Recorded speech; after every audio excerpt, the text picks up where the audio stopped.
Hey, what's good, people? Whether it's an earbud at work, in between class, while you're working out, or sitting on your ass, I want to welcome you to the CharlieGtv Podcast. It is July 7th, and honestly, it's getting kind of hot as fuck, you know what I'm saying? It's getting that July weather, maybe, you know what I'm saying? But you here for a hell of a show. I want to welcome everybody on YouTube. Remember to like and subscribe. You know your homie dropping every motherfucking day with the clips, and the podcast is coming out weekly. You know what I mean? But we have a lot to get into today, man. We're going to talk about what it was like for some old school times, you know what I mean? We got a last for dying breed here, man. We're going to talk about top 5 movies, top 5 TV shows, maybe top 5 rappers, too, you know what I mean? If we could get into all of that. But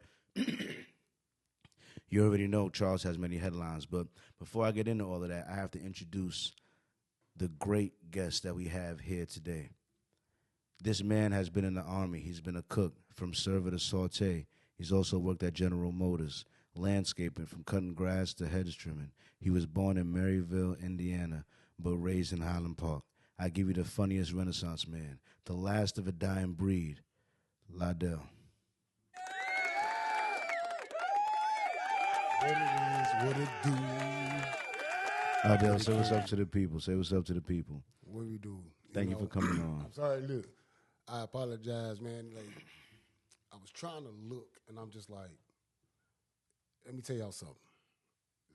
This man right here, he really deserves his flowers. You know what I'm saying? Just from a standpoint, he's his own Renaissance man. It took time, it took effort, and I'm proud of you for doing it, my brother. You my little brother. Thank you. I appreciate it. You know what I'm saying? I really rock with you. So, Thank you. and I thank you for bringing me on. Thank you. No problem. No problem. The honor's mine. The honor's mine. To have a guy of your ilk, you know what I mean, to grace me with your presence, man, because you just a lot of things you could be doing, you know what I'm saying? But like I say to the people, you chose to be here with me, and like the old Jay-Z said, I appreciate that. You know what I'm saying? So, yeah, that being said, we start every podcast with what's called the Watch This Week, you know what I'm saying, where it could be movies, anime, a TV show, a YouTube video, Instagram, a Facebook reel, or it could even be story time if something crazy happened this week. So normally it's a show you want to recommend to the people, or if it's story time, whatever. But what came across your consciousness this week that you want to relate to the people? Life, family, disappointments, some things that you think that is supposed to be regular, by far will they be, you know, your own trials and tribulations, you know. It's just so much, it's so many things that happen because you got to look at yourself and say, okay, what can I do to make something better? So if I really got the time to talk about what happened the whole week, shit. A lot happened in the week. I tell you, listen, dog. But if you could give a sermon to someone like you in America going through what you went through this week, what would you tell that person? If someone was going through exactly what you went through this week, what would you tell them? Keep yourself straight. That's it. Because if you stumble left, you got to fight to go right. Mm-hmm. You stumble right, you got to fight to go left. So that means you got to be in your own path, your own straight and narrow path. Be your own. So you just keep going, because no matter what the fuck go on, dog, man, ain't nobody else gonna set you straight. Yeah. So you got to look at yourself and say, man, look, I'm fucking up. Yeah. And that's, I mean, how about this? It ain't got to be me. Mm-hmm. It's a whole lot of, it's a slew of people. That's what I'm saying. To some people, It's a slew of people. But I respect what you're saying, because what you're getting at is taking personal responsibility. Come on. I remember my grandmother used to always say that whenever something used to happen when I was a kid, one of the first things when I was explaining to her what was happening, I was like, he did this and then I did this and this happened and this. What she would always, and when I was done telling her what happened, she would be like, but what could you have done differently to make a different outcome happen? You know what I mean? Because she was just stressing to me that, like, you can't control all the other variables. The only thing you can control is yourself. That's what you was getting at. You know what I mean? It's like there might be things happening in your environment that's a little chaotic. Some things happen. But the only thing you can really control is yourself. For sure. You know what I mean? So just make sure you're not your own worst enemy. You know what I mean? And you'll be ahead of the game for a lot of people. Now, some people might disagree, to agree, to disagree, to agree with me on this one. Because with you being your own worst enemy, that's the best thing you can ever have. Only if you're your own. Now, your own worst enemy versus your own worst critic. Now, I'm my own worst critic. As in, like, my self-awareness is almost gets to the point where it's, because some people's self-talk is a lot negative, but in the same time, it's me criticizing myself, seeing the flaws within myself. I see my life as a battle of self-mastery. I have things that I'm weak to that I have to learn to find discipline and find ways to make it not be a self-destructive force in my life. You know what I mean? I think we all have different things that we're weaker to that we have to. Now, right there, like I said, we agree to disagree, to disagree to agree. I agree with that, but let's be honest. When it comes to you being your own worst enemy, it's just as bad. Well, actually, it's just as bad of someone giving you criticism. Some people don't know how to take criticism. They be like, "Oh, you just trying to homie. You know, you're just trying to be, you know, like you just trying to have a whole nother narrative about me." Yeah. But with you being your own enemy because you get a chance to talk to yourself. You get a chance to have self-reflection. Yeah. See, things come within self. Yeah. And when that's where we fuck up at. We always we look at everybody else and what the hell they do. Yeah. That's what we do. We Yep. look at everybody else. And we're not looking at us. Yeah. We're not examining Really? ourselves. Come on, man, who ain't ever start arguments? How about this? How you get a chance to start a car? You started it. You started it. It's like it's things like that I look at and I just be like, man, you know what? I get it. Yeah. But we're not gonna always get it, man. We still growing. And as you grow, you still learn. So sometimes you gotta cut off certain limbs in order, you know, for that tree to grow. I was saying to my grandfather, because my grandfather is someone who's, thank God he spent the time to visit me today. I mean, this last 2 weeks, and I feel sad that I worked so much that I didn't get to spend as much time with him as I wanted. But I did make sure. Sorry for that. I did make sure one day to take him on a little bit of tour. I said, "Granddad, come ride with me." You know what I'm saying? So I took him to my apartment that I was able to have on my own, that I was able to establish. I took him to this studio. He stood right here. You know what I mean? I took him here just to show him how I was building. You know what I mean? Because he has seen my podcast a little bit on Facebook. You know what I mean? And I got to take him around Detroit a little bit. You know what I mean? I appreciate that. Yeah, you know what I mean? But sorry to hear that, brother. yeah. But I could. But you know what? When I told him I'm sorry, and he told me.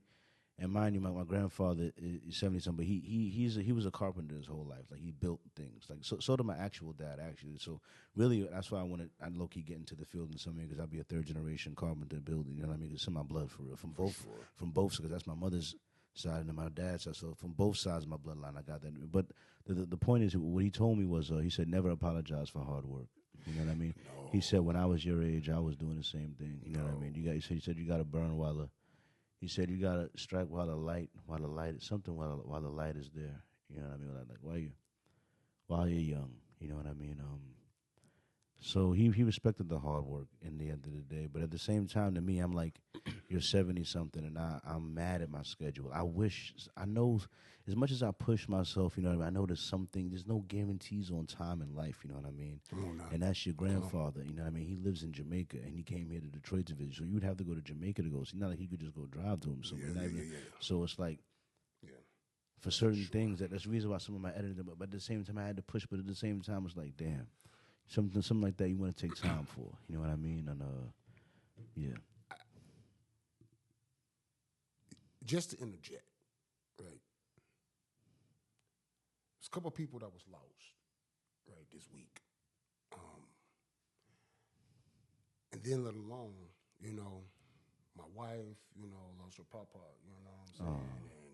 But not today. But this is his birthday.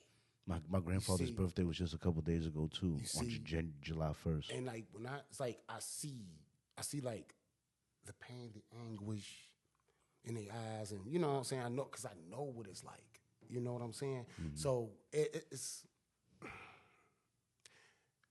like I told her, instead of really like real talk, instead of sitting up here being like I gotta cry, I gotta do this, I gotta feel bad about that. No, what you want to do is do what they showed you. If you love them that much, you do what they showed you. That's I guarantee you that's the best gift that they can ever receive, because look at where they are. See, but, you know, a lot of people don't believe in God, higher power, whatever, however you want to say it. But you don't. But it's within that. It's like, yo, they here. What I will say is this. you don't have to. You don't have to believe in what you believe is this. Believe, because this is a fact, all right? You live and you have energy, all right? I know you believe you have a spirit. If you believe the energy within you, you believe that. Come on, you believe you have a spirit, right? Just know that the fact that you're alive, what I always tell this, the fact that you're alive right now, you are connected to a endless chain of men that have lived and existed on earth, that have all had what it took to survive and reproduce. For sure. If they didn't, you wouldn't have got here. For sure. So you had to survive. Your dad's dad had to survive. Your dad's dad had what it took to survive. Your dad's dad had what it took to survive. That's for sure. You know what I mean? Your dad's dad had what. And the other thing, and so you carry that forward. You carry that legacy forward. You know what I mean? I always talk about the 4 deaths. I don't know. I feel like this isn't something that's widely talked about or thought about, but it's what I've discovered, and there could be more. Right, but hear me out, right? You got your first death. That's when you physically die. Mm-hmm. You can't control it when you physically die, right? You have what I call your second death, which is when, let's say, your kid's kid dies or your brother doesn't have a kid. You know what I mean? So when your DNA lineage dies. You know what I mean? That's the second death. So that's your DNA death, right? Okay. You have your third death, where this is the last time that someone is alive, says your name or has a memory of you. Mm-hmm. You know what I mean? So it's the last time your name is spoken by someone that's actually alive on earth and that has a memory of you. That's your third death. Okay. You know what I mean? And then your fourth death is the last time, the last thing that you created, it's destruction. Huh. The last thing you create is destruction. So like the people that built the pyramids, right? Right. We don't know their names. We don't know if their lineage DNA has survived. We can't talk about them in any meaningful way that things, because we don't. But they built the pyramids. Their fourth death, what they created, because it was so sturdy and so stable, it still has survived. It's still here. So to me, those are the 4 deaths that I discovered. And based on the life you live, how many, like Hitler, for far as I know, his bloodline did killers died off. Hitler himself died. You know what I mean? But Hitler didn't create. But his how long is it going to be before Hitler's name is spoken and no one knows what the fuck I'm talking about? Or Martin Luther King, or Gandhi, or Jesus Christ. You know what I'm saying? I'm saying it could go both ways. It could go both ways. Whether you're the worst person ever, you know what I mean, or one of the best people to ever live. You know what I mean? But either way. So what kind of determination can you even have when it comes to something like that? How can you tell who's actually the best person, who's the worst person? You can have a motherfucker walk up in here with a gun, and you have no idea if that motherfucker's really smooth because he got a gun, or is this motherfucker really not smooth because he got a gun? Yeah. It's the same difference as a motherfucker say, hey, I don't like spring water compared to purified water. Yeah. What is the difference, right? You get people to say, what's the difference between a light bill, so on and so forth. You know what I'm saying? So that's that part that I look at. Where, like I said, that's a determination between who you are. Yeah. I ain't gonna lie to you.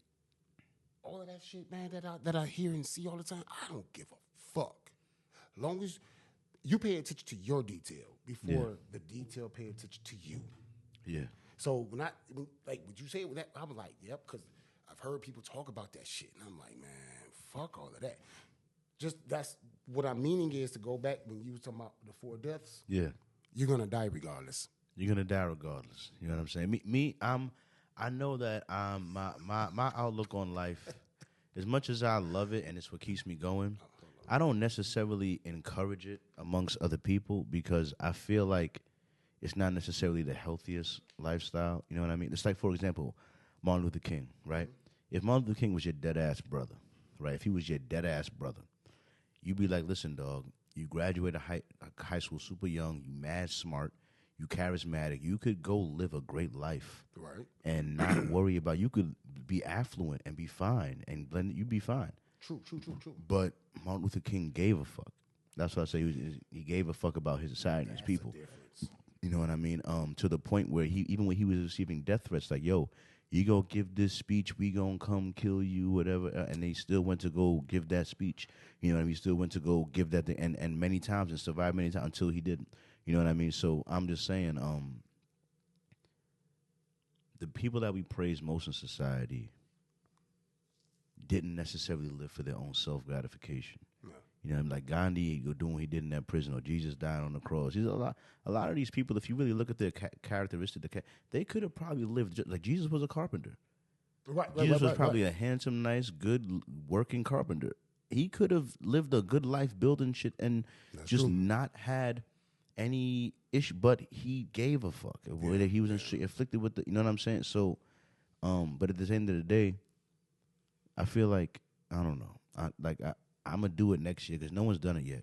But if anyone wanted to be Martin Luther King today, I'm crazy because I want to make positive. I have a dream. I want to make positive change, right? But, you know, you ever heard Jadakiss's letter to Biggie?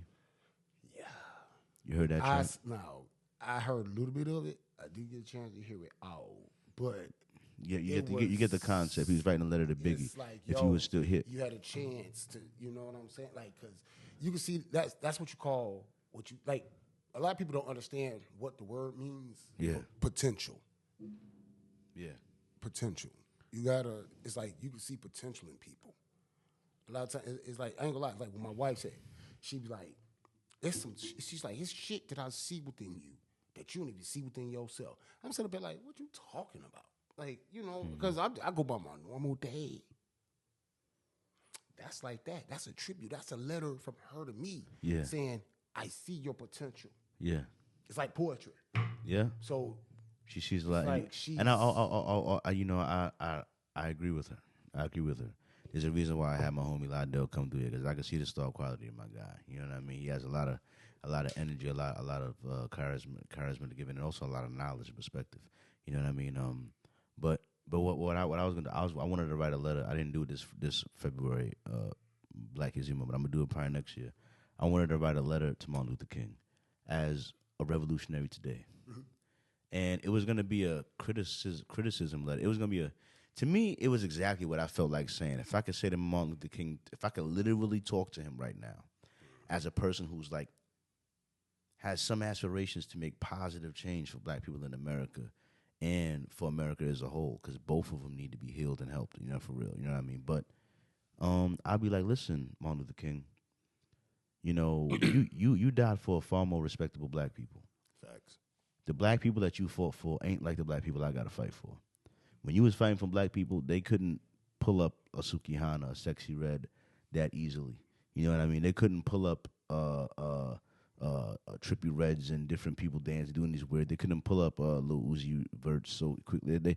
They couldn't pull up like some backwards mockeries and worse representations of your people so easily. Not saying that these ilk didn't exist during that time, but they were far less publicized and less glorified and less. When you look at any depiction of back in the day, you see Black people in suits. When you look at any of those pictures from back in the day, Black people dressed well, and Black people were married at a rate of 80%. We were one of the most married races in America. You know what I mean? You already know what you about to do. Which stands for family values. You know what I'm saying? So you know what you about to do to me. I was telling them, I literally asked myself this question. I was like, are today's Black people worth dying for? Hey, you know, because, you know, I'm just saying. This is. I decided that, you know, go ahead, continue. I'm sorry, man, because you see I'm shaking my leg, right? Say what you got to say. Because I'm going to keep it 1,000,000, million, whatever the fuck you want it to be. Back in the day, ladies, it had to be like, it took us a chance to see you. It wasn't that goddamn easy to be like, look, I can see the pussy print. All the booty showing, nipples. I can see if you got nipple rings now. And they want you to see it. Never put in the face. But then, hold on. Here's the killer, though. The killer part is, y'all sit up here and then say, you want a husband, you want this nigga to feel whatever about you and whatever else. What the fuck? Are you showing that you fucking wife quality? See, these are the parts that make niggas really get mad, and you want to say, he's a no-good-ass nigga. Yeah. Don't be stupid. Then you turn around, and you wonder why niggas staring at your ass. You just letting it be the fuck out. What you think we going? And then you want to sit up here like a nigga gon' say something. At least, hell, if a nigga would have touched, look here. Okay, if a nigga touch and you want to get mad, you offered that. That's the same difference as these niggas out here sitting up here sagging and all of that. Y'all be like, he gay because he sagging, but then you still fuck with these gay ass niggas. See, sagging only mean gay in jail. Dog, no. Let me tell you something. There's no way around a fucking reason I need to show my ass or nothing. So you really think that niggas that sag? I know in jail that's a thing. No. But you really feel like niggas that sag is gay? No. Let me take that bait right there. No. Because so many niggas was sagging in high school. I don't think a lot of them niggas was gay. That don't mean motherfuckers is gay. But I'm saying, look at the concept that was thrown out by grandfathers. What was thrown out by fathers? What was thrown out by mothers, grandmothers? Boy, why is you letting your ass show? That's the same difference with our ladies out here. That's what I'm saying. It's like, so if you sitting up here just letting everything hang out and show, hell, I can't wear no bro. I can't wear no that's panties. The most equal assessment. Listen, that's the most equal assessment. Listen, the boys should not be letting their ass show, and the girls should also not be letting their ass show. No, real talk. Listen. Let us cover all the ass. No, hell no. Wait. Time out. Look, I don't give a fuck. My wife, look, that's my wife. But I'm just saying. But listen, girl, that's another. Let me hit on. I like that one. But I'm saying, regardless for women that actually say that they look for validation, as far as I want to be married, I want this guy to be like this. Man, ain't no such thing as you can't wear no panties. So you got to wear these little shorts or whatever and show all your shit to everybody, and then you say you are wife material. Yeah, here's the thing. Here's what I don't understand. Here's what they need to understand.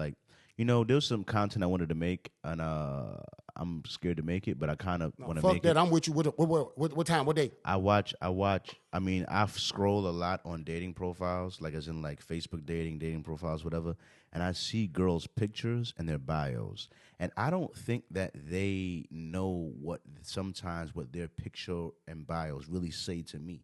When I see you girls do that picture where y'all always show y'all ass. All the booty. When y'all take a picture like that, you're looking back like this. Let me tell you something.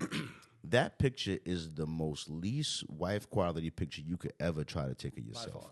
You know what I mean? The best you could do to try to show your ass is at best a respectable side profile with a little bit of that's it. But if you just going straight show your ass, what you're offering, it's too crazy. And now y'all all like to take that picture, dog. Let's say you just do something like them. Be like, I'm cute. So you got something posted, but you showing a little something however y'all do it, the angles and shit, that's fine. But when you keep throwing out, and you gotta keep, and the thing, y'all not realizing. You're showing you're fuckable. Not lifeable. That's how I feel. It's like I'm being real when I say this shit. I don't give a fuck how many kids anybody got. And there's no sacredness neither. Because I saw a girl one time on her profile, and she was a beautiful girl, but the last picture of her was her in lingerie to the point where you could see almost her whole body. And I was like, how could I wife you when any nigga could see you damn near naked on your shit? You know what I mean? Well, how does that make me feel like you're special? You know what I mean? How does that make me and the other thing is this. The bottom line is this, ladies. Here's what they don't like, and they understand this. They don't like this. Women control access to sex. Unless you're going to rape the woman, which you should not do. I don't recommend. Don't do that. Don't do that. At all. But so, that being said, women control access to sex. Mm-hmm. Men control access to marriage. Women, more often than not, I don't care if there's 2% of women, I'll propose to my man. Stop it. That's fine. Stop it. If you did, you did. You did, but we all know, but that's like saying women pay for the first date. We all know what happens most of the time. So if you do, if you do, you do. But we all know what happens most of the time. You know what I mean? Men don't men pay for the first date most of the time. Don't men get on the knee for most of the time. You know what I mean? So that being said, the people who decide whose marriage quality is us, because we're the ones that buy the ring. We're the ones that get on the knee and say we ask you to marry us. That's just what we do. So. You know, that's why a lot of times women get mad when you don't want to marry, because they gave up their power. They let you hit. That's their power. That's the power. And now they want you to give up their power, your power, which is monogamy, commitment. You know what I mean? Me committing to you. And then when you don't do that, they get mad. You know what I mean?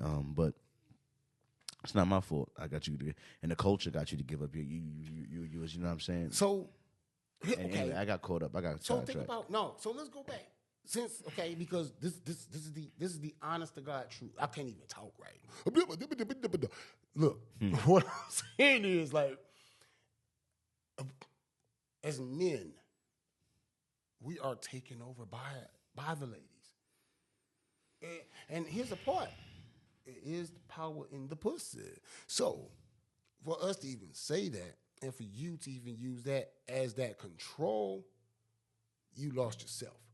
Because if you thinking because my body look like them, and just because I can do this and that, I gotta talk right. When you got all that going on, and you be talking about some fuck that nigga weak. Was it you that was weak? Because the power in the pussy, right? Yeah, but the power of the pussy wanes. The man's power Because grows. Because of the fact, once again, I'm gonna say it one more time. Y'all women are the most sexy beings on this fucking planet. Y'all own beauty. You got this. I don't give a fuck. Short, tall, skinny, fat, ugly, whatever the hell, orange, yellow, a nigga is still gonna. Hey, what's up? And y'all know now that. this is being honest, y'all right? Know that. This y'all is know being that. honest. So y'all ain't gonna look at us and be like, damn, that motherfucker's a sex symbol. Or, you find your own lane. We don't have that part that you got. Yeah. But you gotta look at when you get somebody to be like, damn, you sexy, damn, you know what I'm saying? Like they be like, damn, girl, you fine, like you got that fat ass. And they be like, oh, I got that fat ass for real, dog. All that kind of shit. And then they be like, I shouldn't even let him clap. So we gonna stop playing and try to act like you don't understand when you actually got good people. I'm talking about guys and ladies. I'm talking to y'all. It's the same difference. I fucked up with a lot of shit in my damn life. Yeah. I'm 42 years old. Yep. So I'm just throwing something out here to y'all. Just listen. Pay attention to goddamn detail. Pay attention to detail. That's it. Before your detail, pay attention to you. You just have to do that. Like you got somebody that's with you, just rock with them. It's fine. Sit back for a second. That's all. How do you feel about this? How you feel about this, right? And I don't. Here's one of the things I say, right? Is the reason why I feel like even though I'm 30, I've never had Small more. little bro, he in his dirty 30 right now. I just turned 30. I've never had more females attracted to me in any point in my life than I do right now. Mm-hmm. You know what I mean? Like 30-year-old Carl, 20. I might wish for 20-year-old Carl's youth, but experience and knowledge and even some of the gray hairs, I don't mind because women. Because here's the thing: when you're 20 years old as a man, they still see you as a boy, and honestly, you really are still a boy. You know what I mean? Hey, come on, but you know what I mean. I'm still a boy right now. At 42, I still play video games. Yes, Listen. Shit. So, I'm trying to look. I'm looking at the mic. I'm looking up here. I'm looking everywhere. Listen, ladies. Right? But ladies, what I was getting at is that, sorry. you good. So what I was saying is that, so a man, I feel like it's in the inverse. It's the inverse, right? Mm-hmm. So women must preserve their value. Women are born with value. For sure. If you're a beautiful woman, you are born with value. And to me, you have to preserve your value. It's based on your reputation and how you treat your body and how you treat your temple. Determines. So then a man, though, isn't necessarily born with value. Maybe if you're a little tall and certain, but my point is this: a man has to build his value. That's why, to me, what makes a man attractive takes time and experience. You know what I'm saying?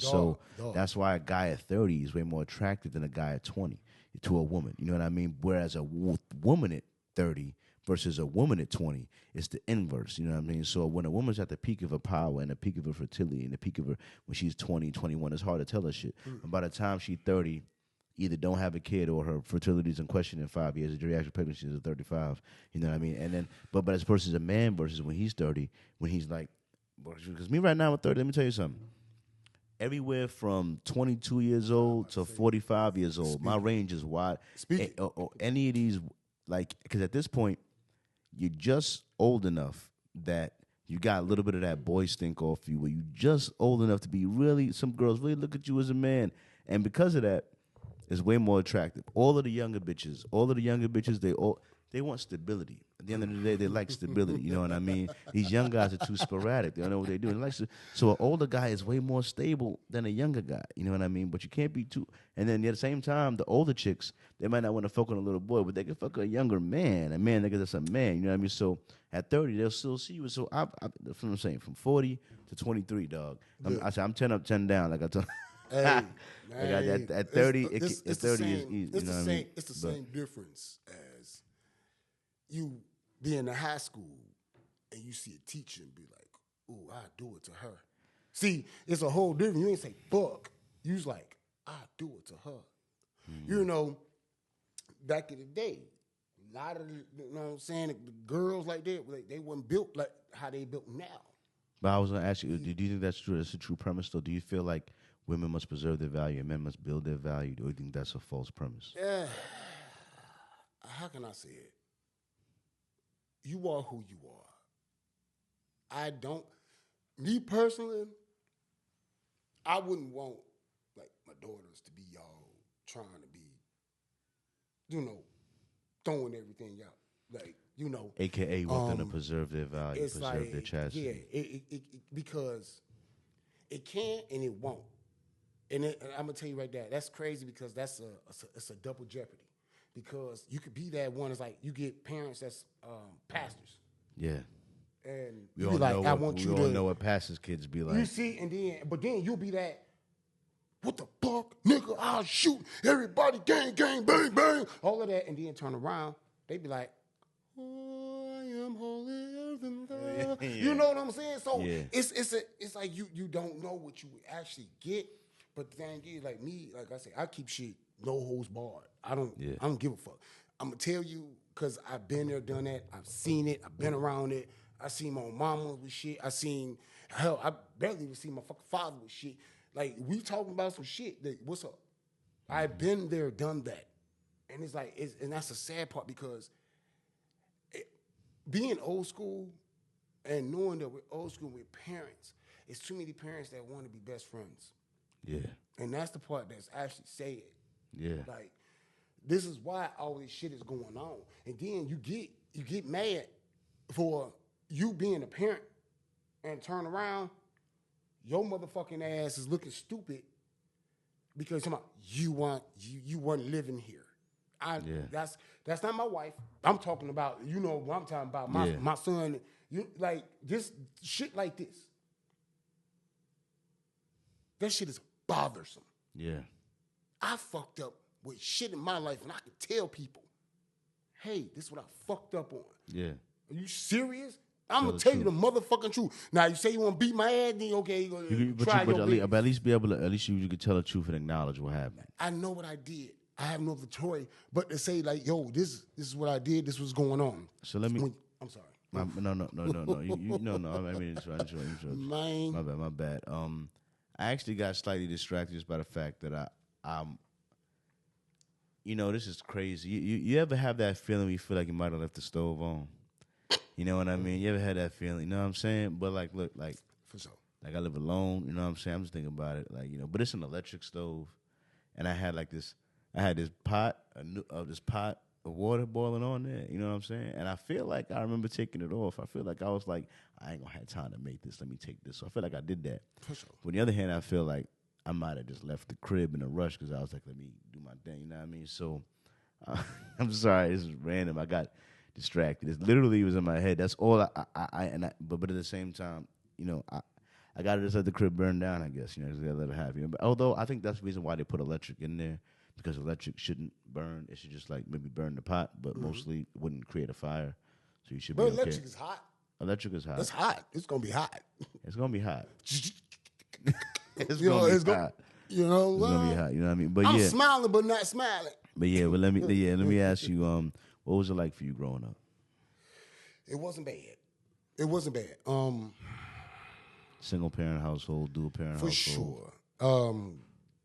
Coming from Maryville, Indiana, Granny,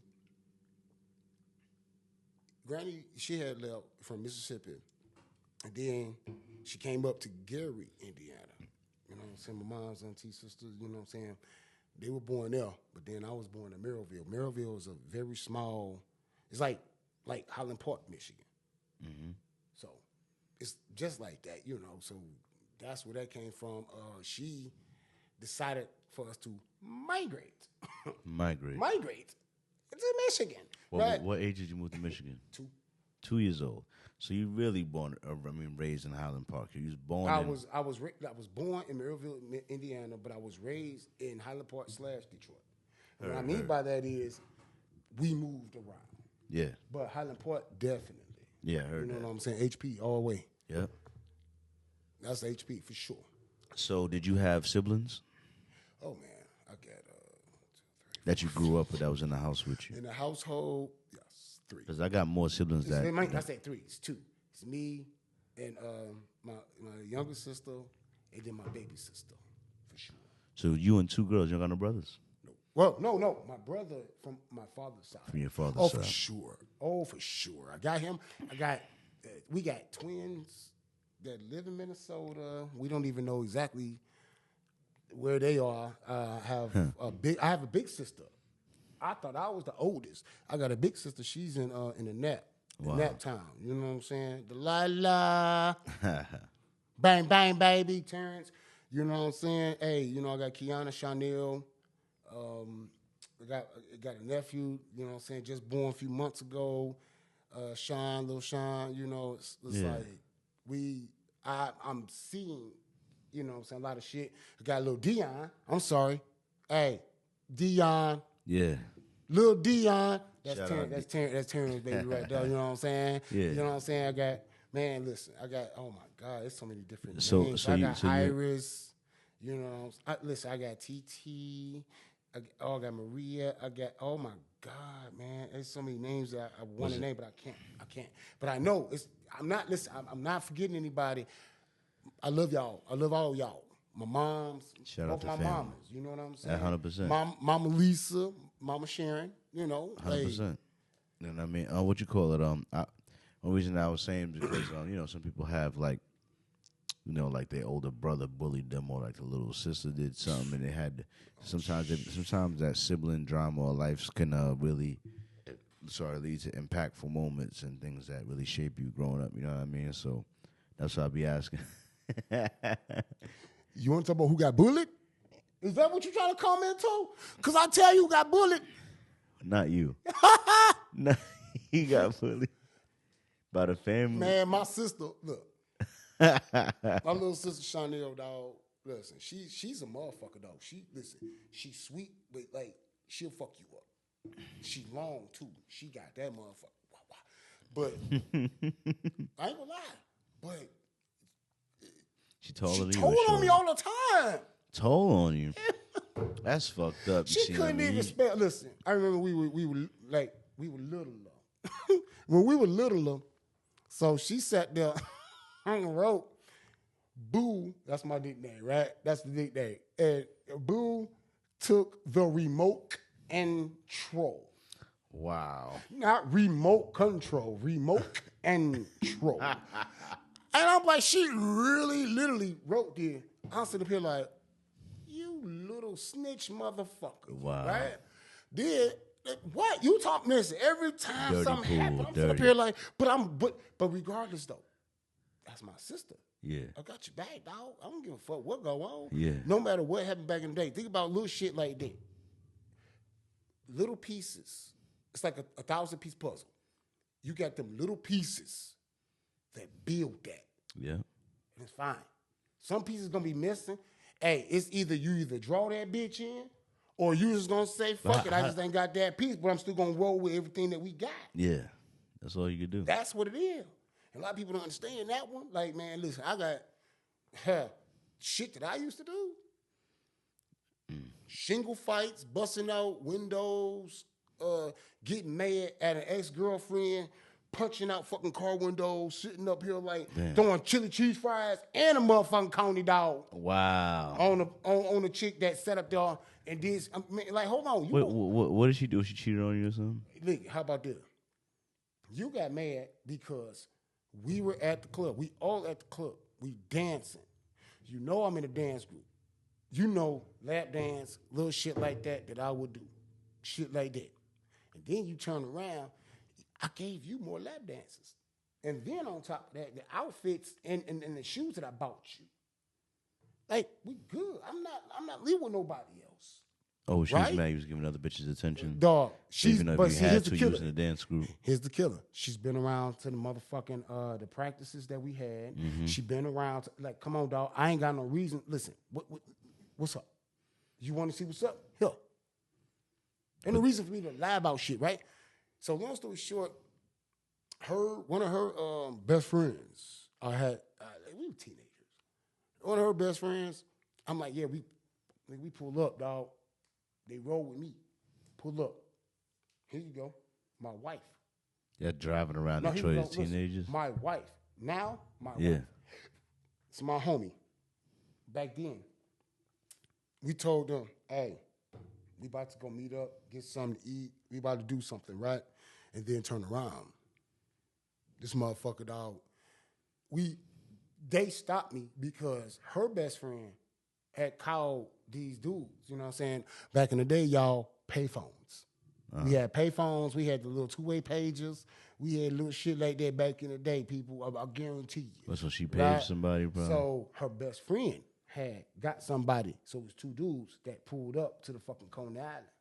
It was right there off of 7 Mile and Coney. And then, so I'm coming out with the drinks and shit. And then you decide, we didn't even argue. So it was like, what? And it was crazy. I was just like, oh, straight up. So what? I took that drink. I took the drink. I threw it at the window. And I said, I dare either one of you bitch-ass niggas to get out. Her. What? They was trying to steal the car or something? What was it? Oh, her best friend had called these dudes for her and my chick at the time. To do what? To leave. To leave with them? Yeah. Wow. So I'm young. I'm Yeah. a teenager. That was one thing that made me think, don't do that shit. Don't do that shit ever again. Because what I did was I lost myself. Yeah. Emotional. But let's think about this. As you grow older, sometimes you still lose yourself. Yeah. Shit. You could be so disrespectful, and you don't even realize it. And it's hurt people. Yeah. But hurt people unintentionally. Sometimes, yeah. Because it's I the agree shit with that. you go within yourself sometimes. Sometimes what you think is a I norm. don't mean to do it, but God. It's the reason why I always tell, but I feel bad when, and I'm going to say this, listen, women, and honestly, I'm going to just say black women, because y'all be doing it, and that I be witnessing. I'm just saying. Did you just say? I'm just asking them to stop yelling at your kid for the beginning. Like, I'm just saying. No, what I mean is like the very first time they do something. Like I'm saying, if you're watching TV, if you're in the living room, you're doing something, right? And you see that little kid just come and do something, and he does the first thing he does wrong. Don't immediately start at volume 10. You know what I mean? Because what that teaches that kid is that is a normal response to normal things happening. And then when that kid grows up, it's in high school, and then something happened, and that kid is like, from the very beginning, you're going to be like, calm down. And the kid going to be like, nah, you needed to calm the fuck down when I was 2 years old.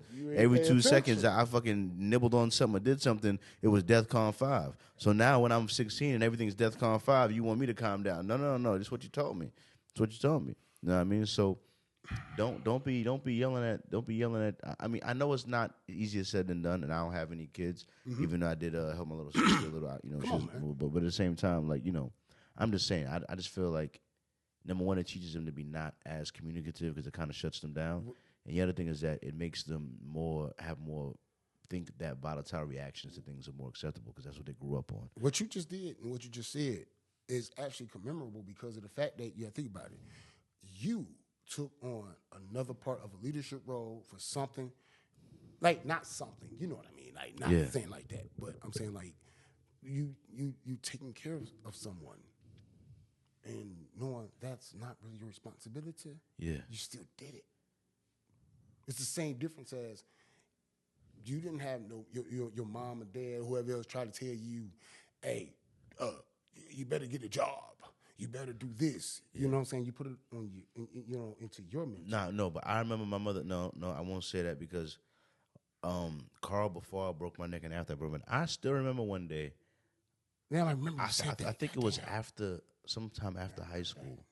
I remember my mother saying that I wasn't ambitious and that I didn't have the fire burning in my stomach. Oh, no. That's different, She bro. told me that when I was like, I might have been like maybe like either somewhere between the ages of 17 and 20, and when she told me that, she was right. And the other thing is that I don't remember how I took it at the time. I don't think I hadn't woken up. You know, I don't know. You know, like I said, I was going through the motions. I was a good big brother. I was always a hard worker, but I wasn't directing my energy. Okay, it's the same difference when I always say is you don't take advantage, you take heed. And what I mean by that is like, no matter no age or anything like that, when you get people that actually has been through something, you can listen to them and you can really feel, because you be like, you can tell somebody give you some bullshit, dog. Shit smell like shit. Yeah. You know what I'm saying? So it's like, hey, look, this is what I did. This is what happened. I fucked up, right? So this is what I want to do to make something better. Yeah. So for me to do that, hey, what do I need to do? Yeah. Gravitate. You got to keep moving. You got to go. No matter how bad something goes, it don't fucking matter. Now, what you were just saying with Mom, she really didn't tell you to go get a job. She just told you mental. Yeah. To go do what you're supposed to. She said I wasn't in. So you have to look like, damn, how can I be ambitious for me? Yeah. Yeah. I don't remember how I just know I took it as a negativity at the time. But looking back at that, Carl, I would tell that Carl, no, you weren't you're not and even when you were working, even when I broke my neck, right? I was working. I wasn't laughing at that. I wasn't laughing at that. No. I wasn't laughing at that. No. Forget that. You know what I mean? But look, I wasn't laughing at that. No. When I that's all right. Well, when I was what you call it? I was working at Lowe's and Walmart. I was working 65 hours a week, and I was trying to qualify for it. I was with my girl at the time. We was together like 3 years at the time. I was trying to get us an apartment. You got to make 3.5 times the rent or whatever. So I was working 65 hours a week between the two to produce the pay stub to qualify for the apartment, which I did. And at the end of the day, our moving date was November 30th, and November 20th, 10 days before that, I flipped my car on a 12-minute ride home from work from Lowe's, completely sober because I just worked at Lowe's. I fell asleep behind the wheel, and I woke up and overcorrected, trying to swerve out the way. And my car flipped, and I wouldn't have a seatbelt on, and the airbags didn't go off, and I broke my neck, whatever. The point is, you was doing all of that work for what, though? Just to make your girl happy, or just to get an apartment. You weren't. I was saying to myself you could have died on the side of the road, which you could have at 26. Like, what was you working towards? What was you trying to do? You wasn't even trying to do nothing. You was just working to make her happy. You was just working yourself to death. You ain't have no real plan for the future, for real. You know what I mean? I was just going through the motions. I was doing what I had to do for my little sister at the time without taking her to school, doing all of that. You know what I mean? And I had it's funny, like I didn't even have a job in Detroit until I had got a girlfriend, kind of. Because when I got a girl, I realized I needed to take her out to date, so take her to do something with her. And then I was like, oh, I can't give back to my mother money for that. I got to get a job. So I was like, let me get a job. I was retarded. That's ridiculous. But it's the truth, but still it's retarded. Though. How about this? That's a crazy reason to get a job. You get a job just for bitches, just to support dates and dealing with bitches. Whatever it takes, man, to get you off the couch. But I'm just saying, that was crazy. But that's why it happened. You know what I mean? Until I realized, like, you know, you play with this. I wasn't suicidal. I was never really, but I wasn't necessarily like clinging on to life or being super cautious. You know what I mean? Until like you get almost to death, and you're like, all right. How much do you like this life? Or you liked walking around, or you liked to not be in the neck. Hey, I don't think. Or you liked how healthy you was. You was playing with life. Look at you. Might die. Well, what are they saying about the vein and the vertebrae and the blood flow? Look at your whole life in health in jeopardy, motherfucker. Oh, look. Oh, now you care. Oh, you're done. All right. So I was like, listen, God, you let me come back. All right, I'm gonna stop playing with this life. You let me come back. Why people don't think that God don't cuss? Let me come back. Let me come back, God, and I'll show you that I'll play this hand you gave me in the way you never thought I could. Why people don't think God don't cuss? They say God curses people. You know what might happen. What the hell? Because why is there hell? Why we got cuss words? Hey, Jesus. He going to do it. Now, in reality, what you're saying is, I definitely get it. The part that I look at, well, you got your second chance is you had redemption. Yeah. It was things that you've done before, and then it was like, yeah. See, remember how we talked before at work? We were saying like, all money, that ain't good money. Yeah. And all good money ain't good money. Yeah. That's prime example. It's I'm being honest. When I tell niggas and females like, yo, what best benefits you? Mm-hmm. Because you can't benefit no one if you ain't benefiting yourself. You can only help from a position of strength. What the F? Think. It's like I'm doing my best, and then you get so many people that sit there and be like, you know what? You're supposed to do, or you supposed to. Who says you're supposed to do what? I'm doing it because this is what I feel. Yeah. Damn, it's not because you want me to. But so many people get that shit so misconstrued out. This is where people get lonely. It's a matter of perspective. You know what I mean? Because perspective. Fuck perspective. But we talking about proposition. Mm-hmm. What are we doing? Yeah. We proposing shit. What? Purpose. Yeah, purpose. That's what I'm saying. You know what I mean? I'm loud. No, you good. You check good. One, check one. No, you good. Mic check, mic check. 1, 2, 1, 2. Yeah, mic check, that's mic good. check, 1, 2. But what you call it? All I was trying to get at is that I had a more direct way to direct my focus, my energies. You know what I mean? Because it's like, and that's why now I try to explain to my mom, because my mom said that when I moved out to this apartment. Now she brought up the last time you tried to move out, you worked too hard and you broke your neck and you almost died. Mm-hmm. You know what I mean? And now you're working just as many hours, mm-hmm.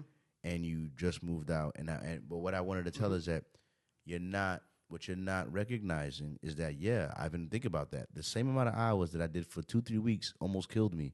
And now I've been working 65, 70, 75 hours a week for a year plus now, and not falling asleep behind the wheel, because what you're not understanding is the mindset behind the wheel is different. I was working before for nothing. Now I'm working towards my pot, where we're building a future. I have a plan. So the drive is harder to endure suffering without a purpose. No pun intended. The drive. It's funny. Yeah. But so the drive is different. I'm working even more hours, but it's like the mindset is different. I'm driving with a purpose now, as opposed to just. So I was trying to. She doesn't understand that the mindset is different. It's different. The mindset is different, which enables me to push further and push harder and be, you know what I mean, and be more sustainable, because the mindset changed after that. You're a triggering motherfucker. Do you not know that? Because I'm about to say some shit, dog. That, man, look, it's real quick. My son.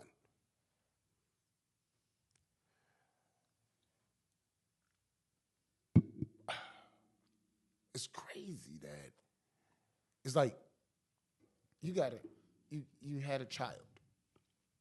I'm sorry, you have a child.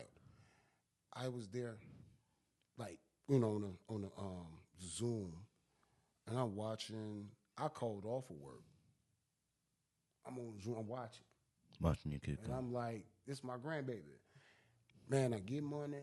I do what I can. I don't have the money to be like, y'all gotta travel like that, because I can't. It's not that easy. Mm-hmm. Me and my baby mom, we don't see eye to eye, and I'm not trying to downplay whatever. I just don't give a shit. But I have to say this, right? My own son. Remember I told you he got shot. Yeah. He's supposed to be here with me. He chooses to go against me based off of what his mama say. Mama say, mama sa, mamaku sa. And that is not even the right term. Mm-hmm. That is not what Michael Jackson said. That is not what that nigga said. So anyway. Just long story short, like, yes, I'm going to be emotional in certain ways about that, because, you know what I'm saying, that's one of my kids. Yeah. And you know what's so crazy is that women love to be like, them ain't your kids, or this ain't that, and you supposed to be, hey, listen, I'm not with you. You do it, whatever else. I don't give a shit. Kids are kids. You guys to be there for them. It takes a fucking village. And really the father. To raise a family. It does. Excuse me. I don't give a shit if somebody got a kid or two, or somebody don't have none. Okay, what do we have? Because I got mine, right? Mm-hmm. So if I sit there, you telling me that you tell me that I sit up there and I'm taking care of other people's kids and all that kind of whole ass shit, right? Don't you got another kid too that I help take care of? Yeah. So I'm a deadbeat. And it sucks. The reason I'm speaking on this, I'm not putting no names. So you feel like you a deadbeat? Because dog, she turned my son against me. Honest to God. You feel like she didn't work with you and Dog, allow you, and it was life. Because of that, as a result, you're influencing your son's life. So at the end of you judging it, you feel like, based on the overall influence, you feel like a deadbeat, but not necessarily because of your effort into there, just because of the defense put up by the baby mother. These are reasons why I try to speak to people about when everybody want kids and all of that. Man, be prepared. I'm talking about men and women. Be prepared with this shit, because it's crazy when you get people who don't give a fuck about you or your kids or anything like that, and you willing to get a pussy up and be like, oh, that's fine, yeah. And then get mad because that nigga didn't give a shit about the kids. You get a motherfucker who care about kids, it's like, hey, this is what this is, and then the motherfuckers sit there and you treat them like they pieces of shit. Yeah. That's the crazy part. Then you don't even have much, dog. You doing what you can the best way. Ladies and gentlemen. How do you feel about dating single mothers? I did it. Remember? At the time. No. But for real. I was saying like, I mean, it's. Did you marry a single mother? Yes. All right. Oh, for sure. Oh, for sure. We gonna go there. Let me tell you what I married. I married my best friend. I married my best friend. Hey, nice bounce back. Yeah. Appreciate that, my nigga. You already know. Hit you with the ring hand. Nah, put that hand right there, nigga. Yeah, there you go. It's like a bouquet being thrown. You female throw that, nigga. I'm putting that right on you, nigga. That's like Captain Planet, nigga. Yeah, Captain Planet. Hey, you gonna shine rings. But no, real talk. Real talk. I married my best friend. And you know, the killer part was she was married before. Mm-hmm. So, along with that, her ex-husband, he was against me. Like, no, you ain't about to talk to him. You not. And my thing was like, no, I wasn't even trying to do nothing anyway. So it was like, we cool, man. We've been cool since 15 years old. I call her ugly. when I first met her, and she had to be my fucking locker partner, dog. Oh God. I was like, school. I was like, what up, ugly? Like, what the fuck? Like, but I know, because you could tell certain people that's so cute. And I'm like, oh, she's so cutesy, huh? I'm sure how cutesy you is. You call her ugly. Are you ugly? The fuck? But we just been so smooth ever since, dog. We've been smooth ever since.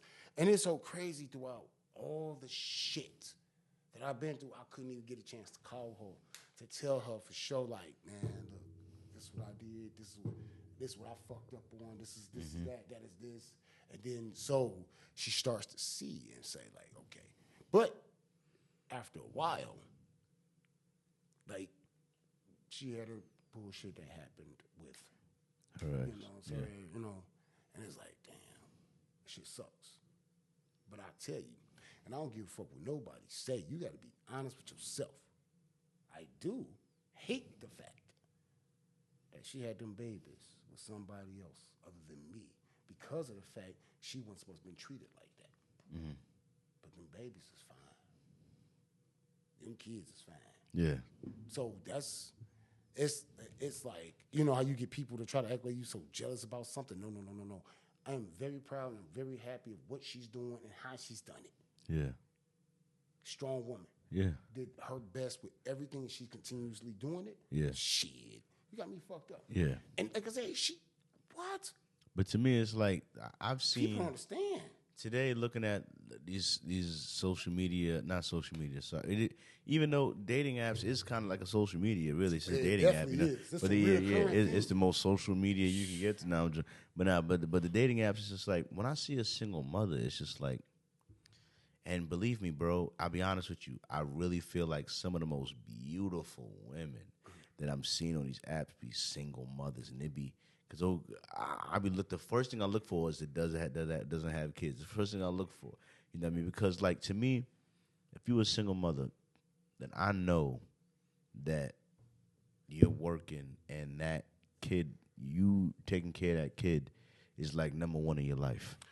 You know what I mean? And I understand that, but that is definitely the case. You know what I'm saying? And it's like. And it's like the reason why spill it, nigga. Women will be attracted. Women don't care about a man having a kid as much as a man having to care about a woman having a kid. The reason why is because when a man has a kid, you understand that number one, most times that man doesn't have custody of that kid. Most times because of how the courts are set up. Number two, even if he does, whether he does or doesn't, the responsibility for providing for whatever kid he does have falls on him. But when a man is looking to take care of a woman now who also has a kid, he knows on some level that, listen, I'm the provider of whatever household I'm in. So if that household includes my woman and the kid that she had before me, then I also have to provide for that kid. You know what I mean? So I look at a woman with a kid like I have to provide for you and the kid. I have to provide for both, as well as future kids that I want to bring into the situation. You know what I mean? And maybe if I had kids, I would feel less some type of way about dating a single mother, because then I'm like, I already had my kid or two. You know what I mean? I could. But me as a guy with no kids, it's different. To take on a girl with kids already, I just couldn't do that to myself right now. In a serious note, and you know what I mean? I'm gonna tell you, shit. I'm about to be there. And I wouldn't tell my son to do that neither if I was giving my son advice. I'll tell you right now, don't fucking do it. Yeah.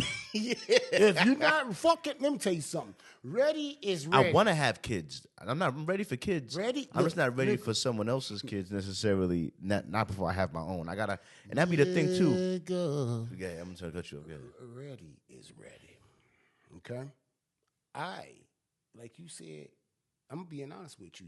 You ain't even giving yourself the props that you are capable. Because what you just said was you took care of your sister. Well, so that was because it was young. Remember, you was at the young age.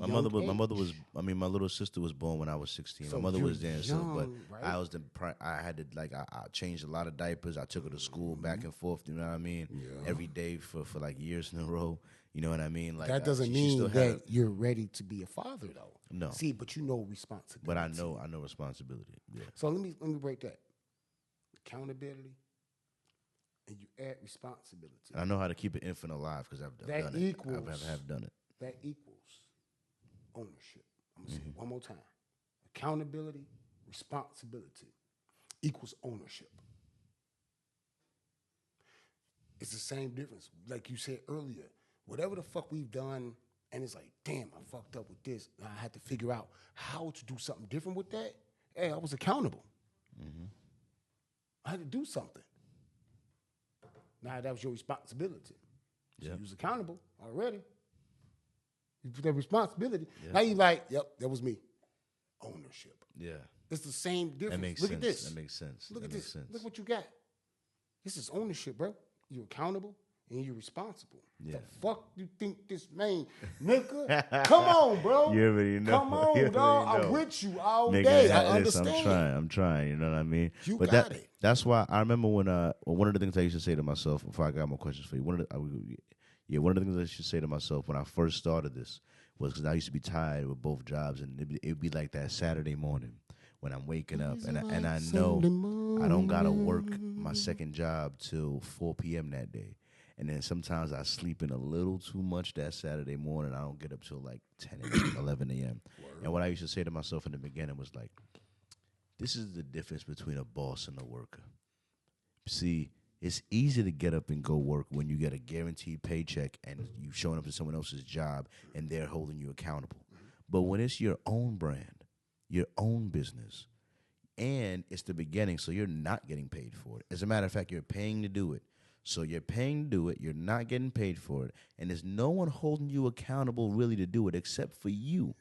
So the real difference between a boss and a worker is that, yeah, you could be a worker when someone else is bossing you around, but can you boss yourself around to get you to do what you're supposed to do. Because now you're the manager. You're your own supervisor. Can you get up and tell Charlie G, listen, go edit, go sit at the desk, go do that boring ass editing and get the shit out? You know what I mean? Because that's the only way to. It's the best. Because this is the easy part. Showing up, kicking it with my homie, having a conversation, a little. This is the easy part. Going to sit down and go video edit, going to sit down and go distribute it, go upload and this and that, and working with the expert. Now, all of that boring, all the boring parts, now that's the harder part. You know what I'm saying? And that's the part where you got to get yourself up to go to. But that's the reason, like I said, a boss and the worker. You know what I mean? Like, in order to be able to, because people always think of a boss as, they'll be like, I'm a boss, I'm telling you to do this, do you do that, and you do. No. Can you boss yourself around? Can you tell yourself what to do and then go do it? You know what I mean? Can I interject for a quick second? Because exactly what you just said, that's correct. But also, it's like what I try to throw out to a lot of youngsters is, I wish I had this when I was younger, but it's better late than never. Yeah. Like, I don't give a shit, right? At least I know, because I ain't gone yet. Right? Yeah. Does anybody really know how to lead? You gotta know how to follow. Yeah. Follow people that actually has an understanding of something. I don't know about this podcast. I don't know about how people write on these boards like this. I don't know how they put this shit up. I don't know how somebody will do whatever. Hey, if it's something that somebody else got something over you, I guarantee you, hey, let me listen. What you got? Learn. That's the part. That's what makes you a leader. Yeah. Yeah, I agree with that. You gotta understand another person's perspective. And that's why you got to learn to follow first. Man, because what they say back in school, write your goddamn name. You got to write your name. Write your fucking name. You got to start there. Write your date. Follow these instructions. Yep. And cut. Yep, 100%. We fuck up so much. We fuck up so much that we ain't paying attention, because we look at everybody else and say, okay, this person is a leader. How is this person leading? It's not about why you're a leader. How are the fuck you leading? What are you doing? Everybody do this talk and then let it. If you got that, dog. But let me bring it to what I'm saying. So. When one of the things I think one of the major reasons why they tell you to follow before you lead is because just be honest. Be honest. One of the things I realized about myself and about everyone who does this, the moment you have a manager, you have a boss, or you have anybody that's in a supervisor position over you, what you naturally do, because they're now put in a leader position, right? This is your leader. The human psyche, you now examine literally everything about this person. You examine how they're built, how they live their life, what car they drive, how they talk, how they interact with different people. The reason why you're examining everything about them is because, number one, you have to decide whether or not they're worthy of that leadership position, whether or not you should be listening to things they say. And number two, if they are, then you need to examine them and learn everything you fucking can. So either way, it's close examination. And when you realize the amount of examination and criticism that you put on everyone else put in leadership position, you realize what you're asking for when you say you want to be a leader. Realize when you say you want to be a leader and you want to start a company, anyone you hire, anyone you bring in is going to look at you with as critical of an eye as you ever looked at any of your bosses. If you want a championship and you won a championship, stop getting rid of the people that help you win the championship. Mm-hmm. You got plenty of champions that's right there with you. If you don't own that motherfucker, stop trying to act like you own that motherfucker. Mm-hmm. I don't know what else to say. Mm-hmm.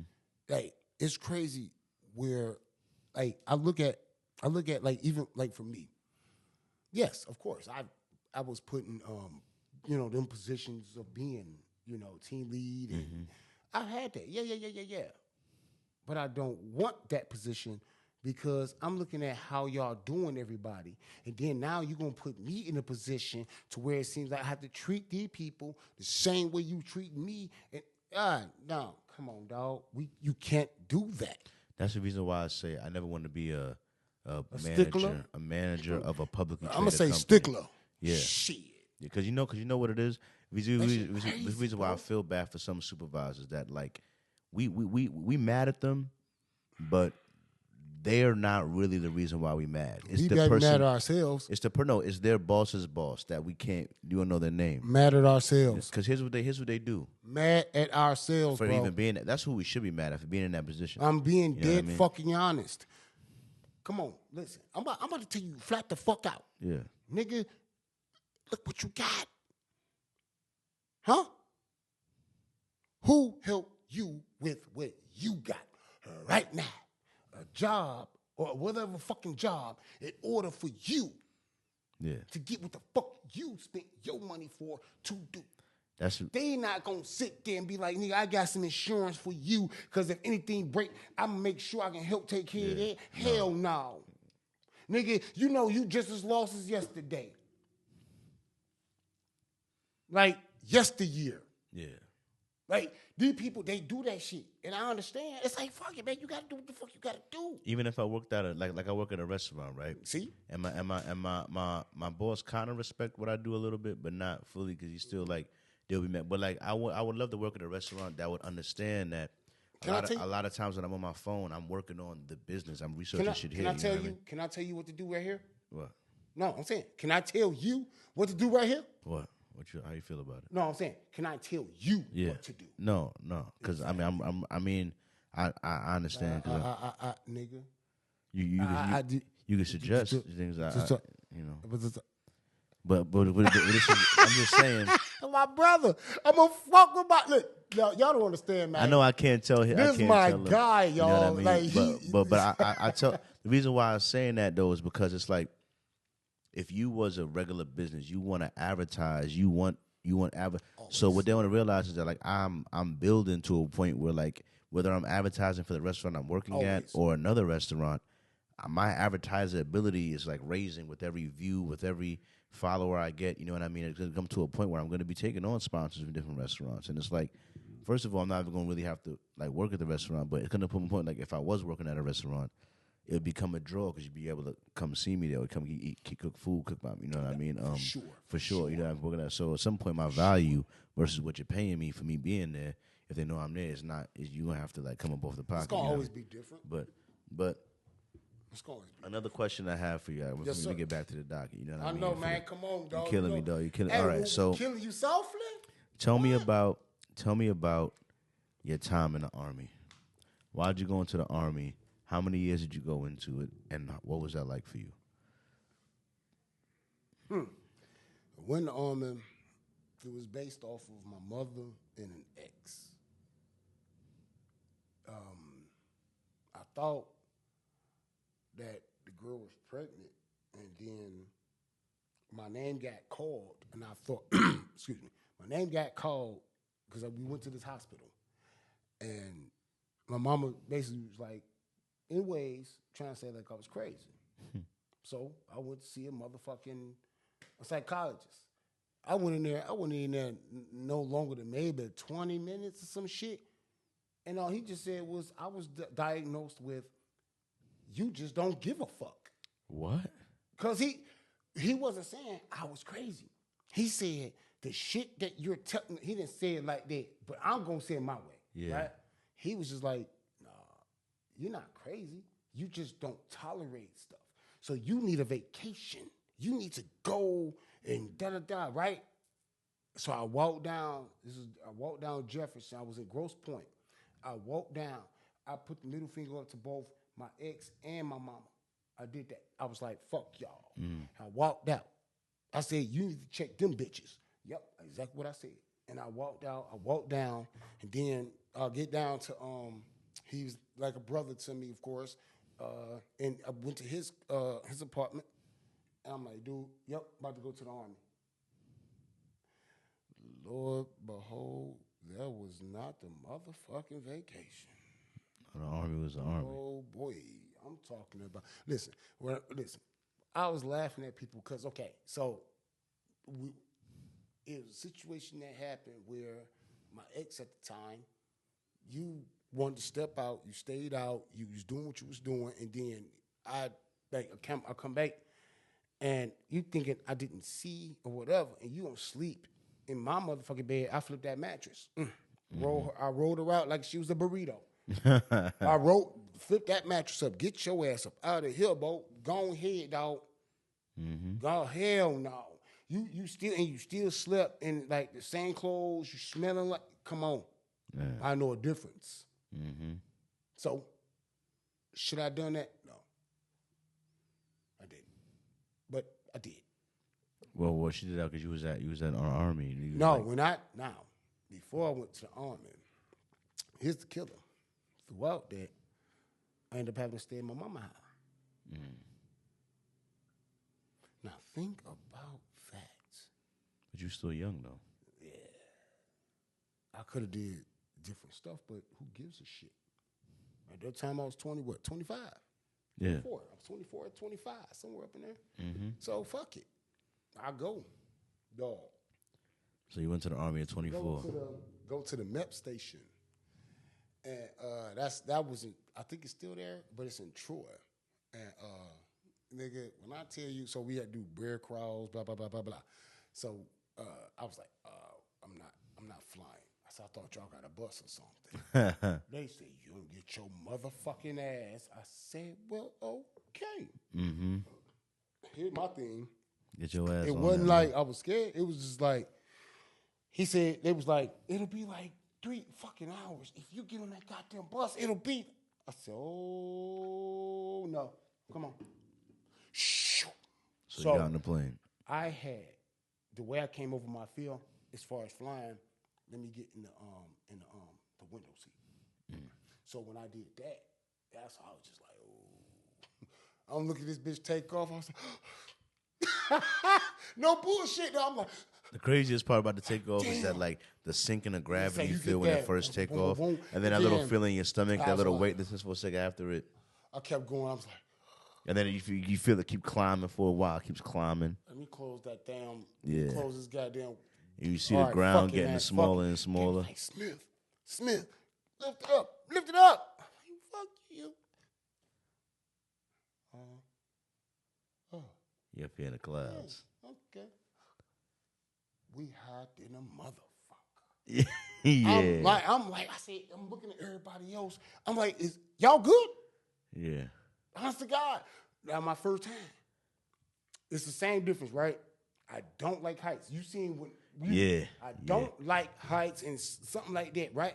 I'm not good with that, but I get on there. It's the same difference as somebody say, I don't like tomato, but we eat ketchup. Yeah. You see what I'm saying? It's the same difference. But it was like, get there, man, you get on that bus to take you.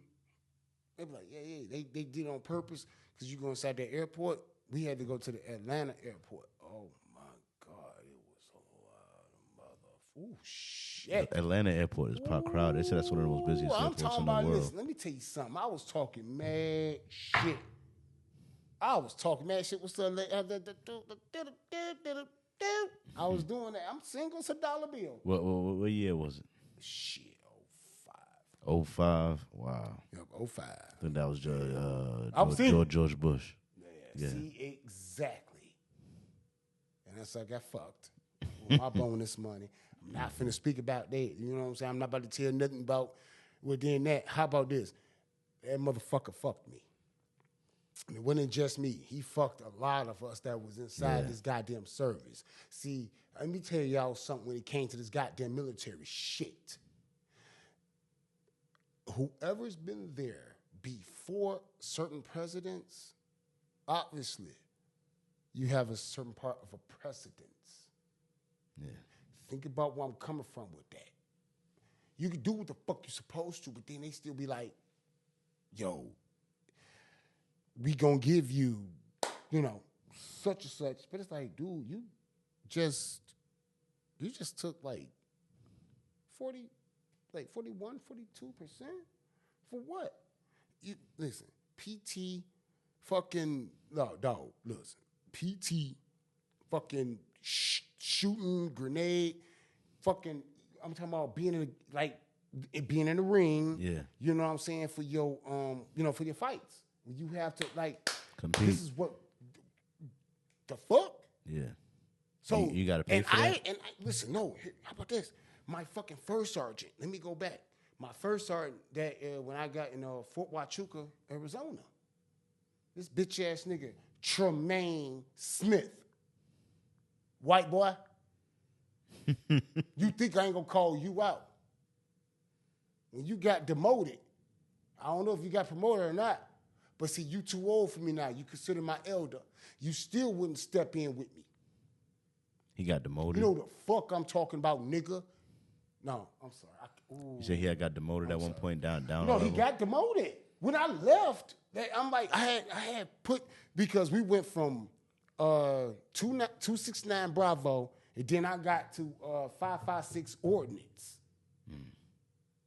I already put in a fucking letter for me to get the fuck on because of this motherfucker. He's being dog. And stuff. Dog. I remember you saying that you wanted to deploy and that he was trying to stop you from deploying. You thought you just wanted the money or whatever. I've been putting in for me to get my ACL done. I've been pushing for that shit, dog. And you fucking telling me I got a broken soldier and he from Detroit. We don't shoot our weapons like this. And I told him, I said, I guarantee you, I'll out-PT you.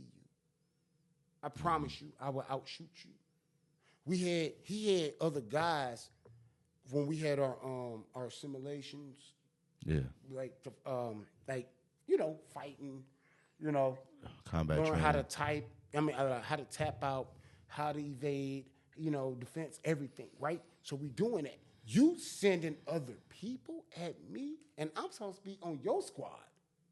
So that wasn't I don't give a fuck what nobody say, man. That shit right there, nigga, there's no motherfucking way that you gonna sit up there and make it seem as if like, no, dog, you got something against me because you had everybody else lead a mother, nigga. Yeah. No, dog. I know you had something out for me, and all I did was respect, dog. You wouldn't even step your bitch ass inside this I'm not a hoe. I don't like fight family. I don't like. It's like, hey, dog, nigga, you could have stepped in there with me. Yeah. That was just simple. You got other people. Why would you do, dog? And I told him, flat the fuck out. And I told I'm sorry if I'm spitting. I told my commander, Captain Johnson, I told him, white guy, the coolest white guy ever. I told him, and I quote, I said, hey, man, I promise you, we were to get out there on that battlefield, I'm going to turn my motherfucking head. I promise. I don't give a fuck about none of that whole ass shit. You don't do shit like that. Yeah. Especially you need somebody's right there by your side, dog. You don't do people like that. But we all fuck up with what we do, but it's just, I ain't gonna hold you up. The military shit, man, that shit too far gone. Because if you really care about motherfuckers, it don't matter what it was, because I'm under honorable conditions. I don't have no dishonorable. Yeah. Why in the fuck my knee is not fixed? Mm-hmm. Why do I have to continue to go through some shit for another motherfucker who fell on my shit? Why don't you take care of the veterans for real? See, my thing is, I don't even give a shit about that like that because look at everything that's going on with everybody else. Let's go back. The reason why I care about it is because I feel like the anti-war movement was a lot more popping during the Vietnam Wars in those times, and that's because the draft was a lot more popping because everyone was up for war. Whereas today, I feel like the average American citizen is very disconnected from their military, unless you have the country going to war. That's why they just registered all the people automatically between 18 and 25 or something like that for the draft because there's World War thing building. There's a lot of stuff building up right now. You know what I mean? But the point I was getting at is it's a lot easier when it's like a volunteer army. It's like, they're not. It doesn't matter what we do. That's for the people.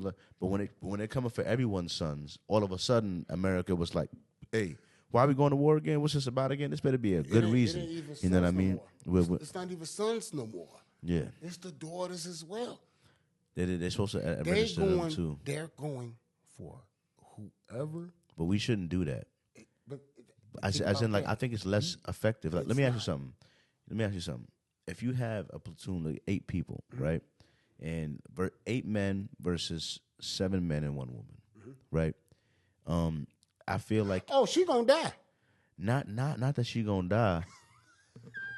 I feel like if you have 8, no real talk. Okay. The joke I always make, and you've been in a situation, Come on, dog. so the joke I always make is this, right?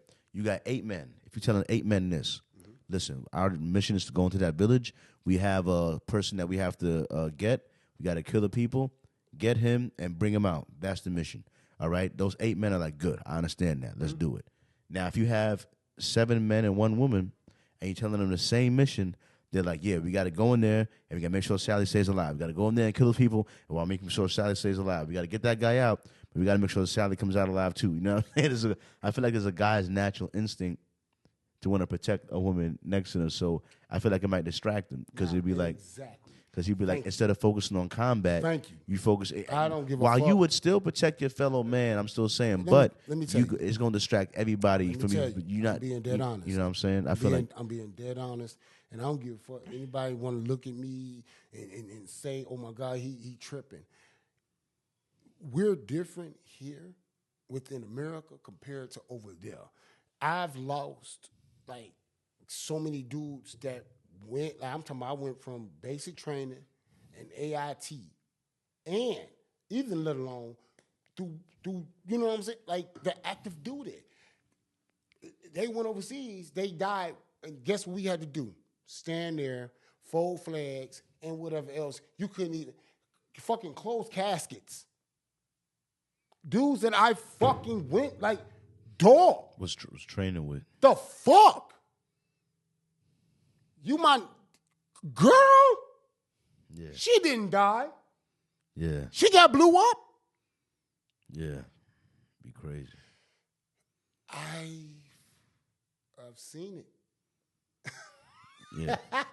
I wasn't over there. I didn't get a chance to go over there.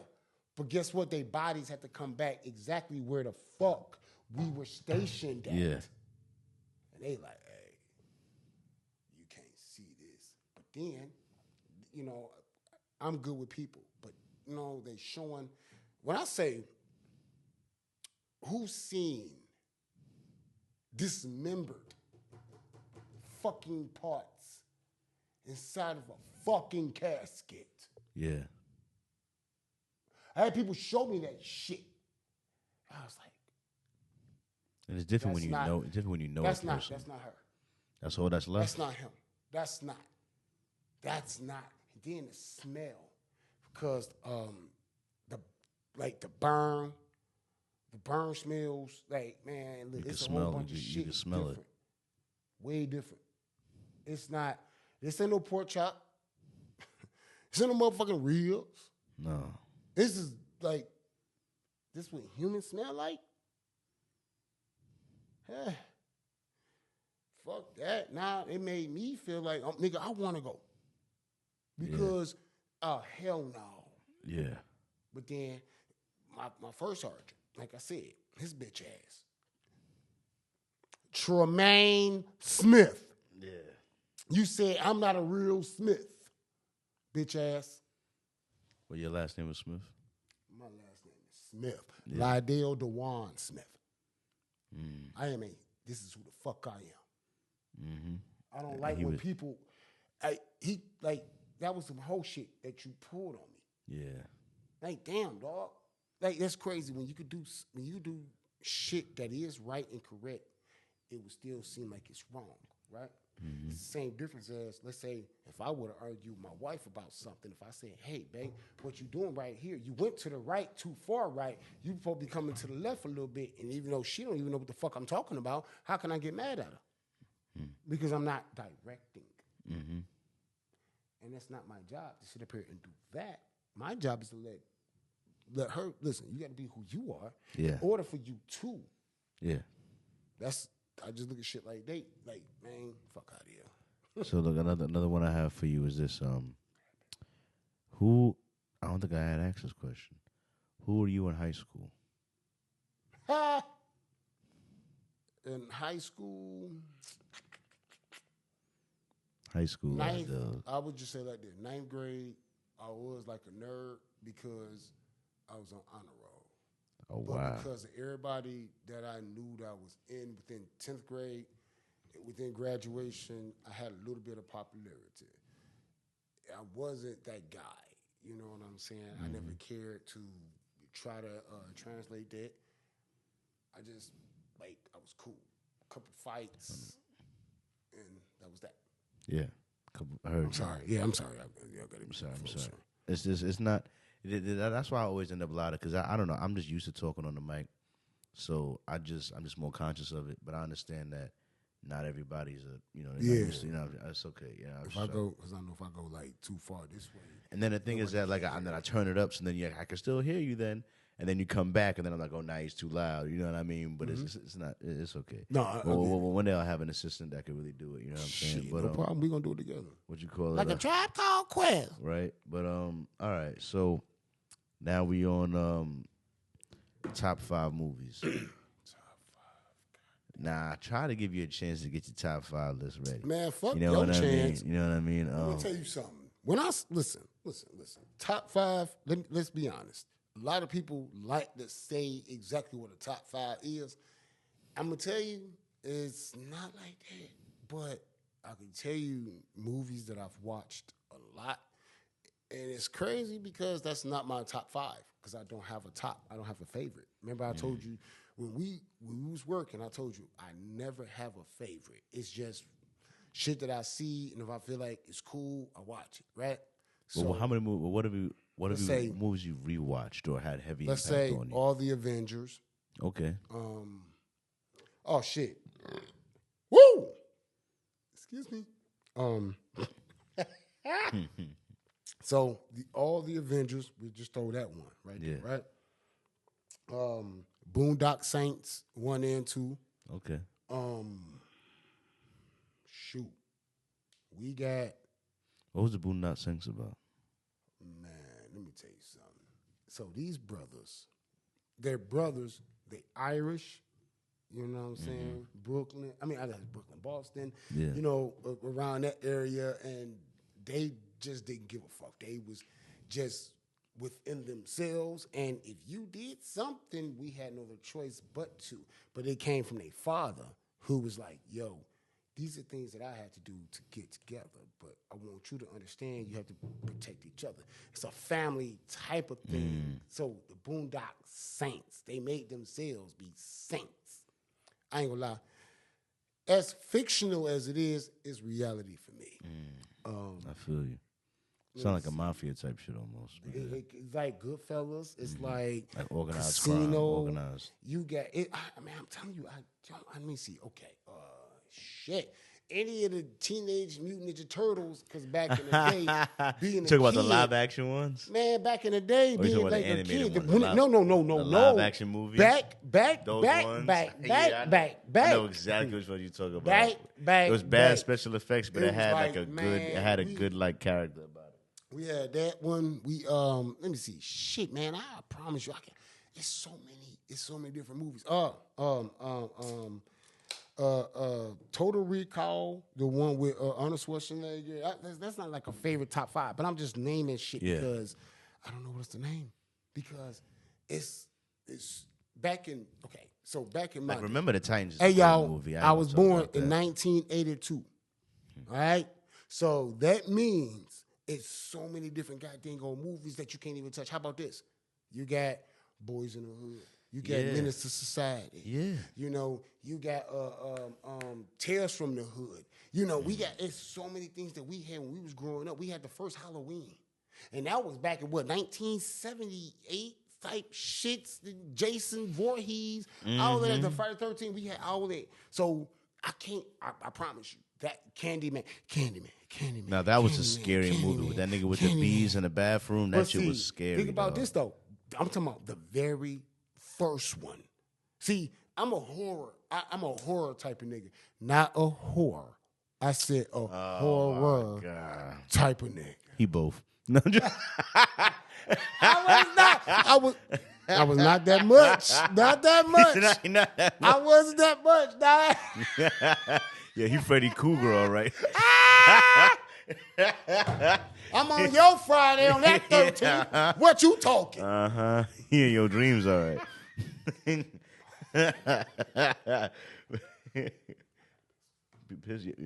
too. We're gonna take a small break. Small break. 1:35. Small break. Oh, thank God! I'm about to piss myself. Nigga, I like.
Oh my God, I promise. Oh, I feel so much better. All right, let's get back into it. Dude, listen, I was like, I didn't know how to do it. I was like, No.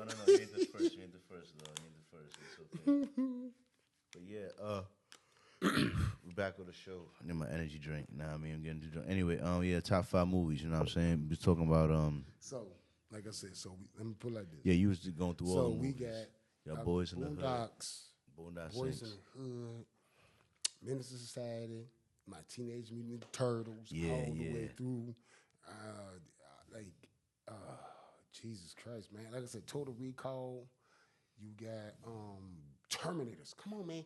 It's so many because The Terminators is a great like movie. I don't like. I ain't gonna lie. Then The Flash, Matrix is. I like the Flash at that one point, but then they had the other guy who come in. He flapping his arms like this. I'm like, nigga, is you swimming or is you running? I ain't like that. But the newer Flash, I ain't like on, him. Yeah, dog. that running looked retarded. They fucked up the running. The Justice League, like, why would you even put? You need to do the dude who pause. You gotta have the dude from the TV show Flash. Yeah, he was good. I liked his. I liked him. He was smooth. Yeah. Grant. Yeah. Grant, whatever. Hey, Yeah, he was good. He was a good Flash. Yeah, I like that. I liked his whole thing. I liked that. I watched like the first 3-4 seasons of that show.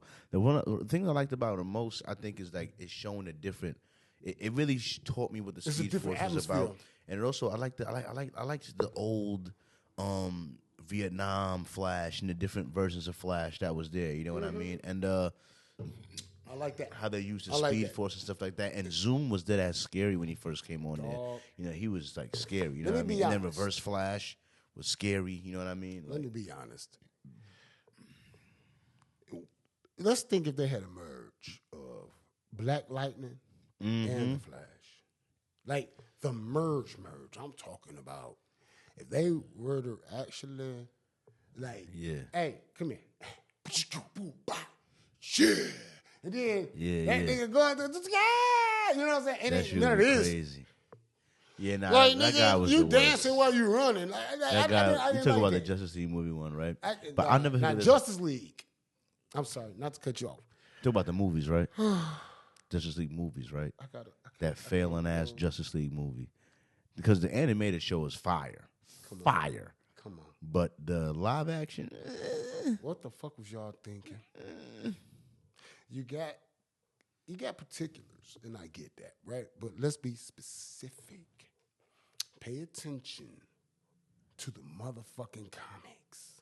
Yeah. Pay attention to how they were doing this shit. And I can say that for real, I can say that because I'm fucking 42 years old. I had comic books. I was gonna say, were you a comic book fan? God damn it! Because I saw the thick ass goddamn comic that said the death of Superman. So if any of y'all really don't, the death of Superman. I had this. Was it a thick comic? Oh my god! Oh my lord! It's a thick ass. That motherfucker, and then you get a chance, you see Superman. It's showing what's his name?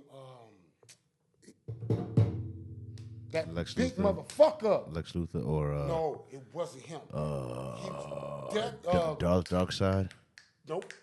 I forgot what he was called. It's like Doomsday. Yeah. Doomsday was stomping him out. Boom, boom, hitting him because he held them spikes and all that shit up on him, dog.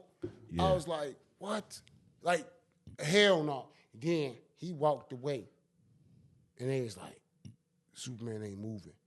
And what happened was because Doomsday ended up inheriting the kryptonite inside his spikes, right? Wow. So think about that. A lot of people don't understand when it comes to comics. It adds into real life. Everybody has kryptonite. Yeah.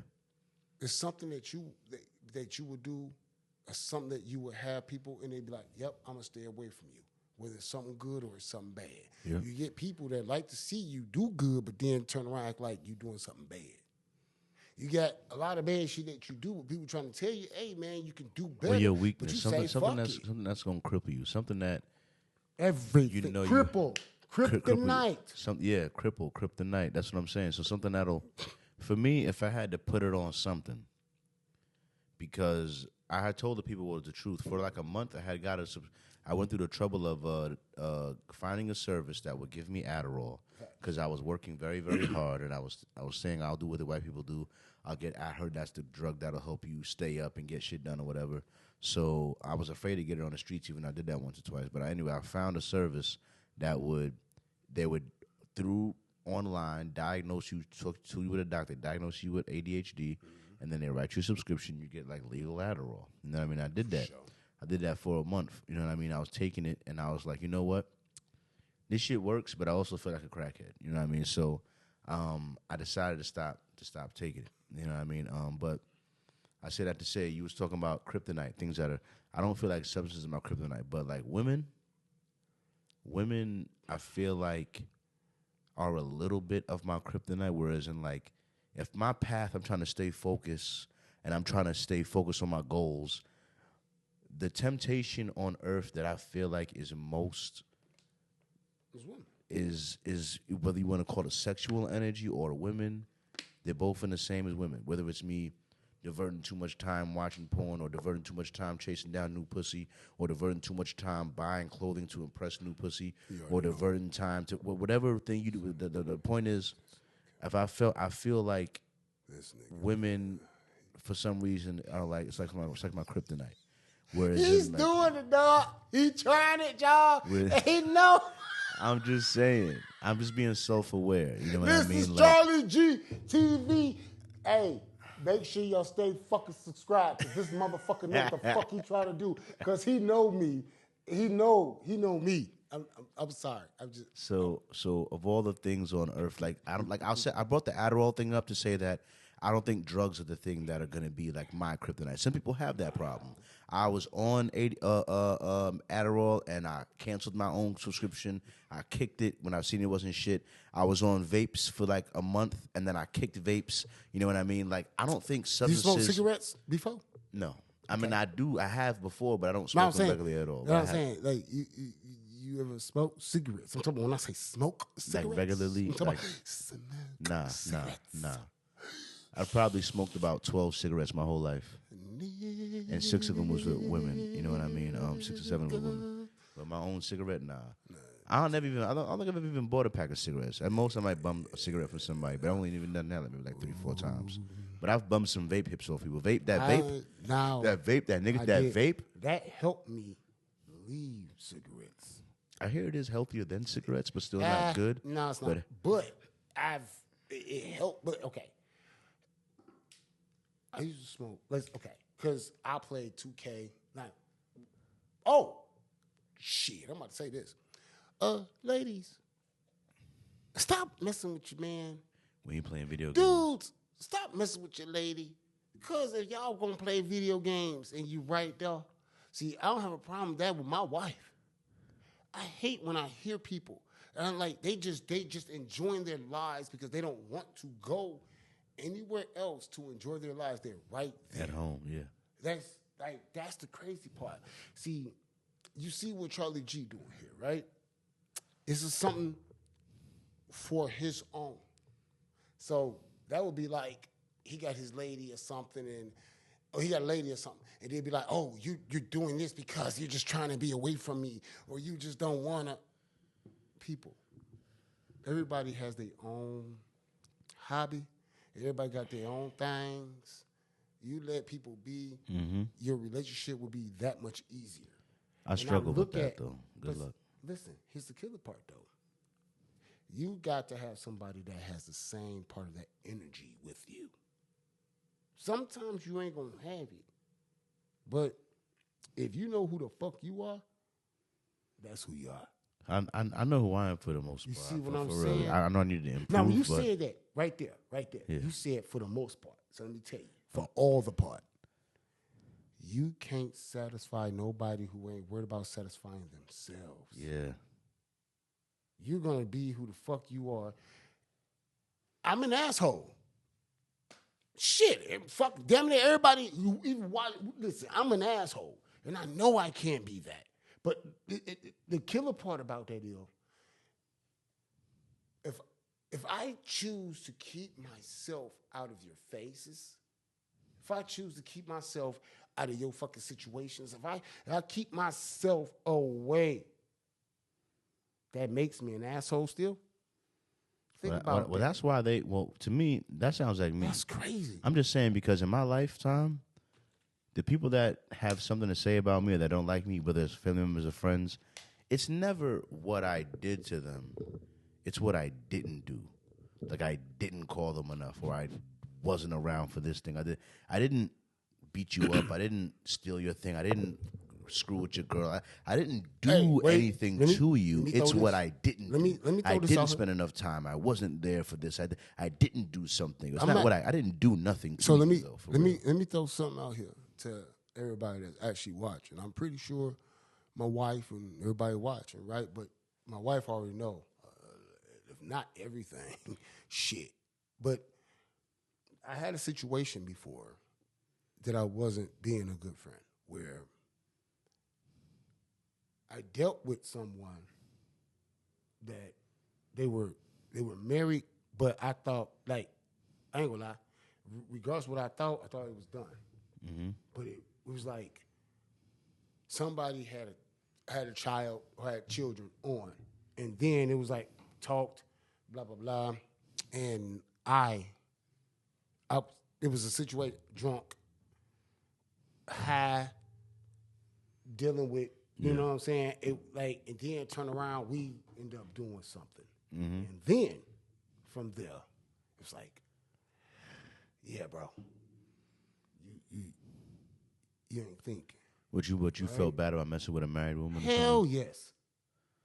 Fuck yes. Now, man, regardless, you separate. That's your first time doing that? Hell yes. Is that your only time doing that? Yes. Oh my God, dog. And how did it make you feel? I ain't gonna lie, like a piece of shit. But I'm gonna tell you what happened. Due to that type of situation, I told him, like, bro, I gotta be honest. This is. I would never. That's you better than me. I couldn't. That's better. No, because it is. Listen, let me tell you, the thing that you got to know about. Okay, for me, it is what it is. I fucked up. I have this. I don't. It's crazy. I get it, but I got this guilty conscience thing. Like, if I cheat, if I did some, like, I did some shit, dog, I'm gonna tell my wife. I'm gonna, like, you know, hey, look, this is what I did. This is, hey, I didn't, you know, like, I'm going to tell, like, that's me, because it is what it is. Because I'd rather, if you choose to say, okay, you know what, fuck it, I'm a cheat on you, or I choose to accept, because there's no such thing as kind of pregnant. Exactly. Speaking of, all right, so what you're saying is, like, all right, I'm going to say I felt a similar way. There was this one time in high school when there was this chick who liked me or whatever, and I kind of knew she had a boyfriend, but whatever. We kind of got busy, whatever. It happened or whatever. And I didn't feel that bad about it at the time because I didn't know homie. I literally never saw homie a day in my life in person, ever in life.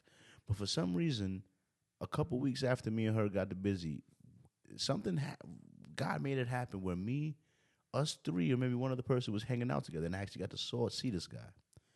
And I remember looking at him thinking, he looks like a decent guy. He looks a little bit like a loser, a little bit, but at the same time, it's like he's like a regular guy. He doesn't look like a bad guy. I felt bad. I was like, this is supposed his girl, and he doesn't know that this happened. You know what I mean? I felt bad. You know what I mean? I definitely felt like I had did something wrong. Even though I don't even know this guy, I still felt like I fucked up. You know what I mean? Because I feel like I just felt guilty. You know what I mean? And ever since then, it's like, if a girl tells me she has a guy, I will no longer, like, I'm not gonna get busy with you, dog. I'm not gonna do that. You know what I mean? Because at the end of the day, I see it as weakness in the self. Because, like, ego is a bad thing and a good thing at the same time. Because if you see yourself as a king, right?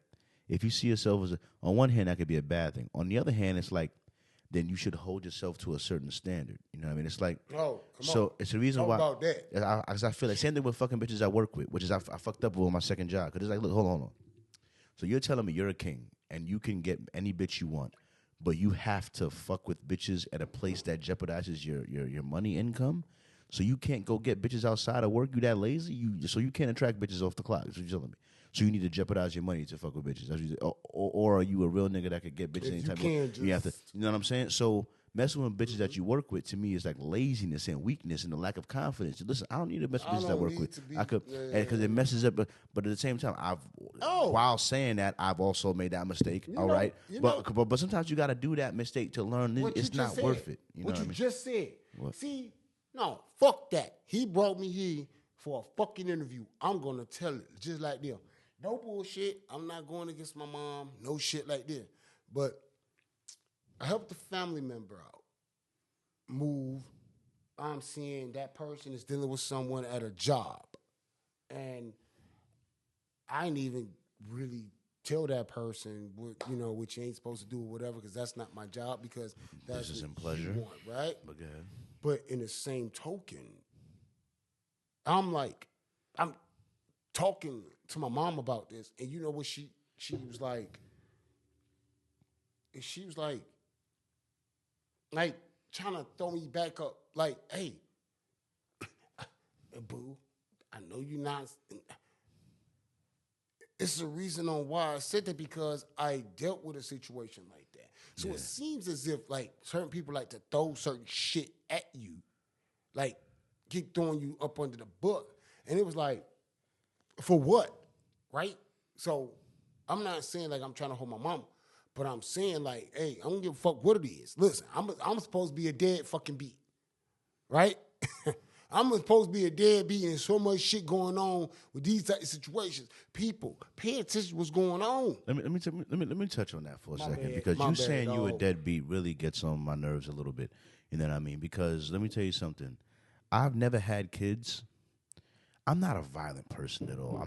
I swear I'm not.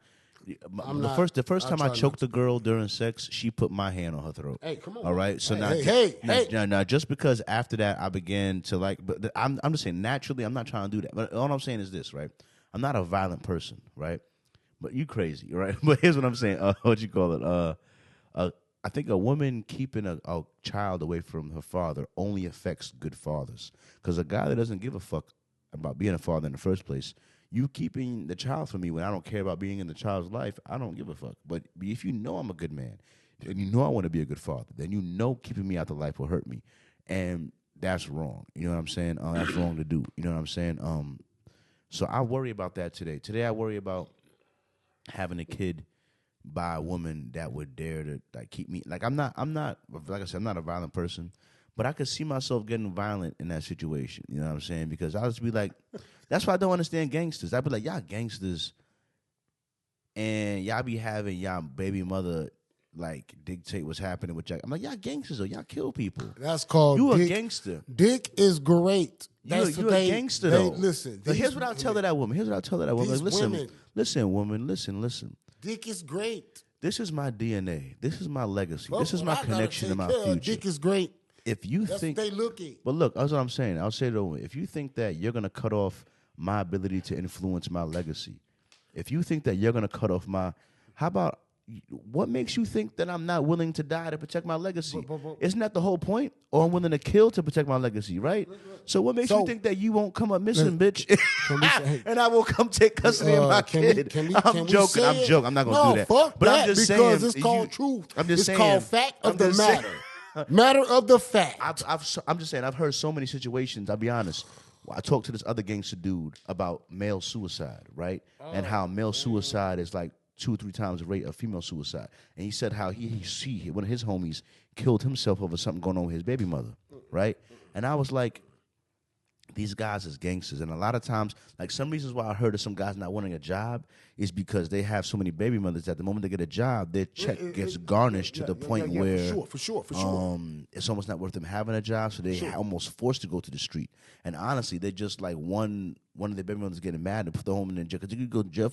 I heard there's a lot of men in jail because of child support. You know what I mean? Course. Because it's going to be like that. So like it's just like it's real treacherous, like this having a baby thing by a woman that's not a good person thing. You know what I mean? And I've learned to slowly try to put my dick up, at least to the point where like I'm not gonna fuck you raw if having a kid with you scares me. You know what I mean? If your mindset makes me feel like if you had my kid, I'd be worried about my ability to be in my kid's life. I'd be worried about what legal decisions you would take versus me against me for my kid. I'd be worried about you being jealous of my success and trying to do everything to take me down. You know what I mean? Because I'd be worried about that. That's what would, and honestly, that's why I would get violent. Because if you think I'm gonna work so hard to build myself up to let one bitch with one kid take me down, I am not. You coming up missing. I'm joking. I am not fucking these females without. If I had sex with you and it was raw, that was because I trust you. Yeah. There was no just because somebody was around and this is what this was. See, a man, has standards too. Well, I don't know how women. I gotta build my standards a little better. I'm working on it. When it comes to the standards, no. Let me tell you something. Short, fat, ugly, tall. Are you good at turning down whatever, pussy? Huh? See, maybe you've been that guy for a little bit longer. Me, let me tell you something. No, wait. What you just asked me? Are you good at turning down pussy? Yes. It's a new thing I've had to work on. Let me tell you why. I've never. Go ahead. Let me tell you why. Turning down pussy. Tell me this. Let me tell you why. First of all, it's something you have to do. see, Go ahead. look, how you gonna say first of all? And I Yeah, just said right. First of all, so we ain't got no first of all. Nah. Go ahead. Turning down pussy is something I'm not good at. Hey, this is Teach my me, brother. OG. Teach me, OG. All right, listen. For me personally, we out of the club. You know, come on, man. You don't know what that pussy gonna be smelling like. You don't know anything, but sometimes it be like, cause it's after the club, you happen to do it. I did it before, right? Mm-hmm. Then turn around, was like, whoo, that pussy was yawning since yesterday. Wow. So you be like, oh, I don't want to do that no more. You know. Then you got to remember, if you able to get that pussy like that time, how often has that been? It takes a certain amount of times before you realize that, oh no, I'm not special. Because the young guy first doing it might think, oh, I'm special. I'm just him. An older guy that's done that a couple times, it might be like, listen. I'm being honest with that, right? So think about this. You got a chick that want to hang out with a bunch of guys just by herself. Guys, be careful, because you are capable of rape. Other line, she wants that shit. Yeah. So you get to them moments. Oh yeah, she suck a dick and you hit it from the back. You don't. Come on, man. I did that before. Mm-hmm. Yes, baby. I told you that. Listen, it's called truth. I told you I'm no hold barred. So when it comes to shit that you be like, oh hell no, you got to step the fuck away. Yeah. Cause I'm sorry, fellas. Fellas, Don't be running trains on this shit. Don't be doing. It's okay. Don't be around with everybody else talking about. No, come on. That's crazy. You know what I'm saying? Pay attention to you. Pay attention to your detail before the detail pay attention to you. Fuck You're that. right. Oh, she cute. Oh, she like this. Yeah, let that bitch be cute. Everybody else trying to get, and you, no, nigga, because why would you even want your girl or your lady, whoever the fuck, to be around everybody else? That's the stupidest shit ever. Yeah. Stupid. So you pay attention to you. How you feel about this? How you feel about all right, so don't do another. I'm sorry. No, you go. How you feel about this? Because this is something that I didn't realize I had a problem with until I bumped into the situation when it happened, and I realized big problem. I knew I had a problem with it with as far as like bisexual women. Mm-hmm. Like, I'm okay with them, but I always just felt like they want to fuck with a plastic leg. Nah. It's just like, all right. I'll just cut to the chase. I'll cut to the chase. It's about my woman being friends with gay men. Okay. About all of her friends being gay men. Okay. Here's my problem, right? When friends are friends with gay men, they like, y'all like hug and he might kiss you on the cheek and y'all might share drinks or some shit like that. Y'all act like girlfriends when y'all, but the problem is what I'm seeing is the contamination of my woman. I'll be honest with you. And although you could argue, listen, if she had female friends, her female friends also like men and suck dick. And if she had male friends, her male friends also like men and suck dick. But STDs and shit is higher in the LGBT community than the heterosexual. So still, those girls the equivalent is still cleaner on average than I know I'm canceled for all of this, but all I'm saying is this: I'm not necessarily comfortable with my significant other having strong relationships with gay men. That they, especially if they're like gonna drink off each other or do certain things, like I'm not okay with that because I'm not gonna drink off a gay guy. So why would I want my girl that I'm gonna kiss later on that night sharing a drink with a gay guy earlier in the night? You're not doing it wrong. I'm like, I know that I'm gonna get canceled for saying that I'm not okay with that, but nah, I'm not okay with that, dog. I'm just gonna say I'm not okay with that. I'm not okay with that. I'm not okay with that. I'm not okay with that. You're not gonna, and not tonight. Can I say this? Yeah. You are not going to be canceled Because I'm gonna tell you exactly what the fuck's about to happen. But can you see why I feel some type of way about that? I'm about to tell you exactly. You know me, nigga. The fuck? Let me tell you, real talk. Think about back in the day when you kissed a girl.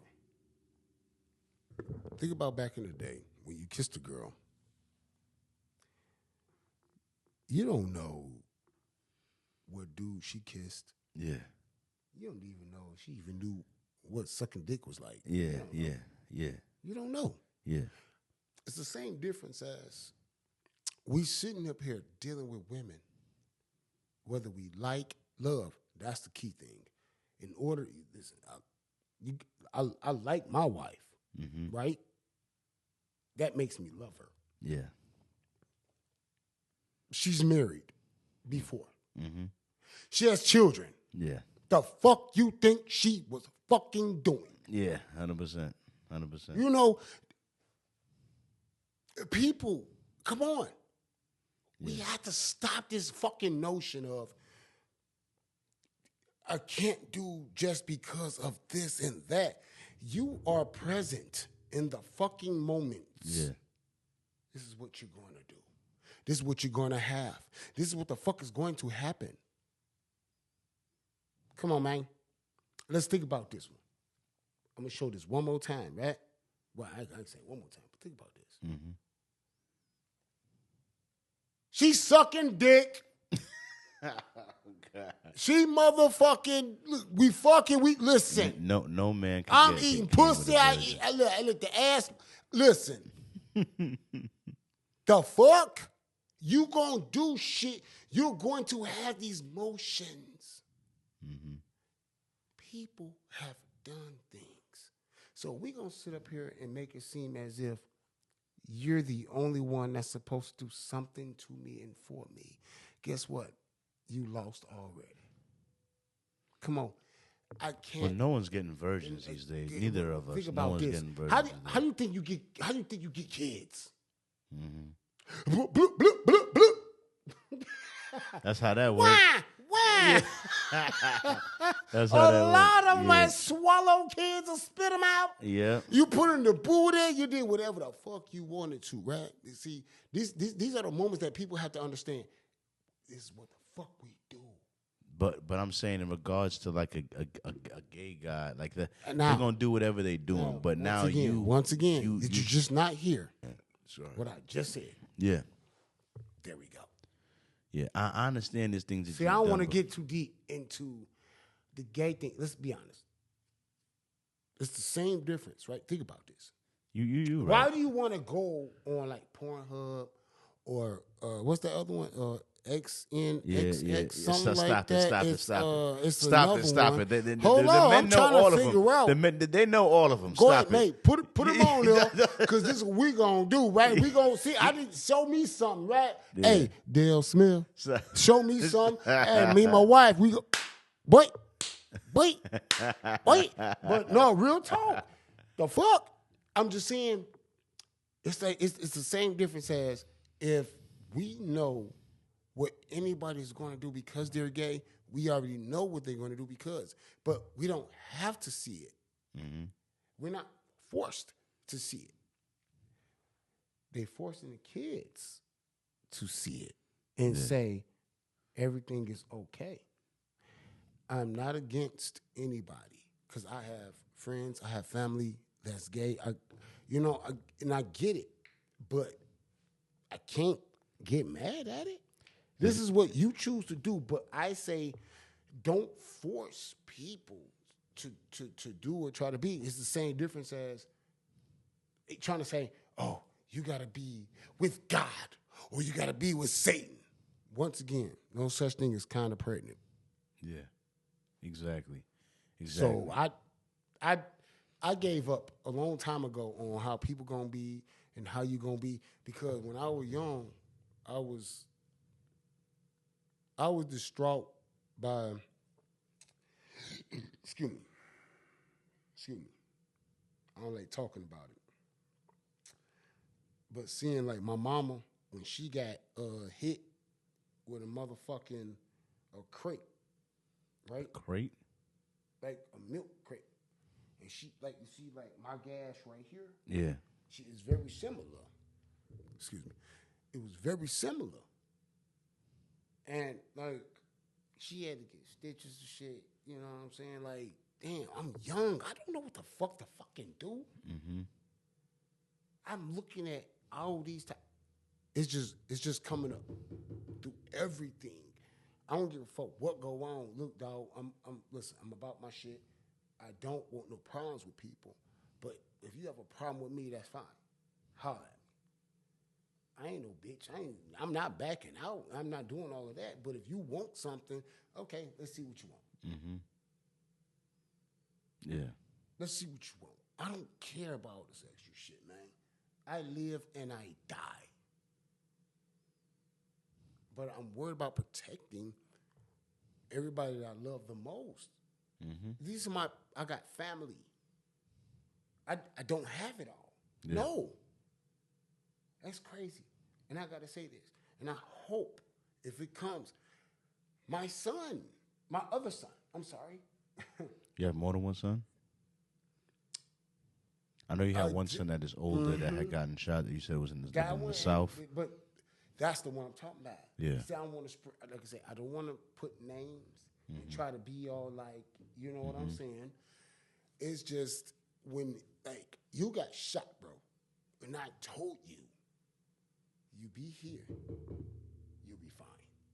You chose not to. And then you get mad at me because you thinking I'm supposed to keep giving money. I don't even know what you're doing. I have no idea. You have a whole baby. Yeah. Your baby mama was telling me that you keep saying shit like he act like it's not his baby. He keeps saying this. And I said, hey, well, maybe. Get a DNA test. I said, maybe. Just do the DNA test. Yeah. So therefore, you can shut the fuck up and respect and take your responsibility. But now, because you're looking for every excuse. Her mama, his mama, him, his fucking nana. Like, how do they feel about the DNA test? Let me tell you something. Huh? How do they feel about the DNA test? No idea. No. So y'all can't act like he crazy for feeling like it's not his, and then not all get together and make sure the DNA test happens. You can't have both. You can't have both. Let me tell y'all. Let me say both. Let me say this. Because if y'all not willing to do it, then his suspicions might not be misfound. Listen, I don't give a fuck. I throw this shit out here all day. This is me. You really want to talk to a nigga, I'll talk to you. I'll fuck up with something, I'll fuck up with it. I don't give a fuck what it is. Please, smile at me and make it seem as if like I did something wrong. Like, I need people to have an understanding about themselves. I fuck up with me. Everybody fuck up with them. I ain't got nothing to do with that. It's the same difference as if you say, this color is red. You say, this is blue. Is that blue? Or is that red? Where I'm coming from is, stop trying to put somebody on another pedestal that you ain't even got it built up on for yourself. Stop trying to put somebody on the upper echelon and you don't even know how to spell it. I look at things with this. I fuck up with so much. I do. But goddamn. Mm-hmm. How can we not show each other something? Be like, hey, dog, you fucked up, man. Yeah, it'd be like it's that. It's easy. Like, I ain't gonna lie. For me, it's easy. I did. I fuck up. And I know what I do because I try to push myself away. I try to, like, I don't want to be in that direct. I don't want to be in that direction where this is where you want me to be. Yeah. Nah, let me step over here for a second. It's called stay in your lane. Mm-hmm. People don't do that. No. That's crazy. But you gotta.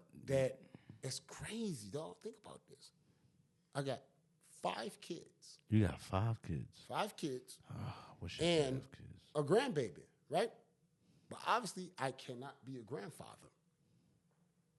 Yes, I can't even be a father. a father. Yeah, to one of I have one boy that's supposedly, to be honest, like biologically mine. But you had a boy. And that then had a I got boy. my grandson, right? My wife got 4 children. She was married. And because that's crazy where I ain't gonna hold you up. And I'm gonna say it. Ladies, stop doing that to guys saying you are willing to fucking take care of somebody else's kids and not take care of your own.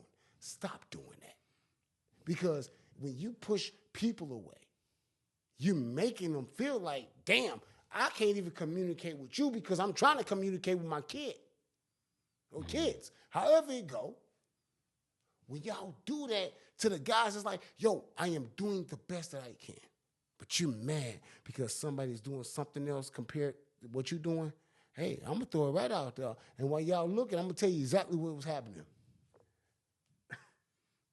You playing house with my son, with that bitch.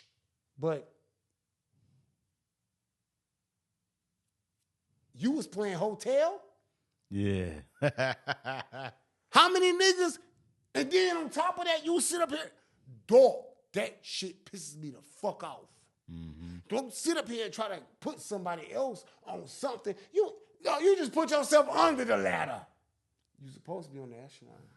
See, you can spell ladder, but you can't spell echelon. See, the thing is. No, hold on. Let me finish, bro. Because it's tiresome where the guys is always getting treated like pieces of shit. And I know what you're saying because I know you don't have any children yet. But at least you're getting a chance to see a motherfucker that got children. Yeah. You're seeing, hey, this is how the fuck this shit goes. Yeah. Like, you know what I'm saying? I promise you, I wouldn't sit up here and give you no hoe ass shit, dog. You heard me talk to you when we at work, dog. What the fuck? Yeah. Ain't no goddamn Ray Rhyme reason. That's stupid. I was raised different. My mama, even though, like, man, we don't see eye to eye with that, blah, blah, blah, but she did her best to show me something. My granny was the one that I said, man, listen, I tell you, talking about plants, fucking gardens, doing whatever. Man, granny was that shit. Yeah. Granny was that motherfucker. I was surprised she wasn't gay.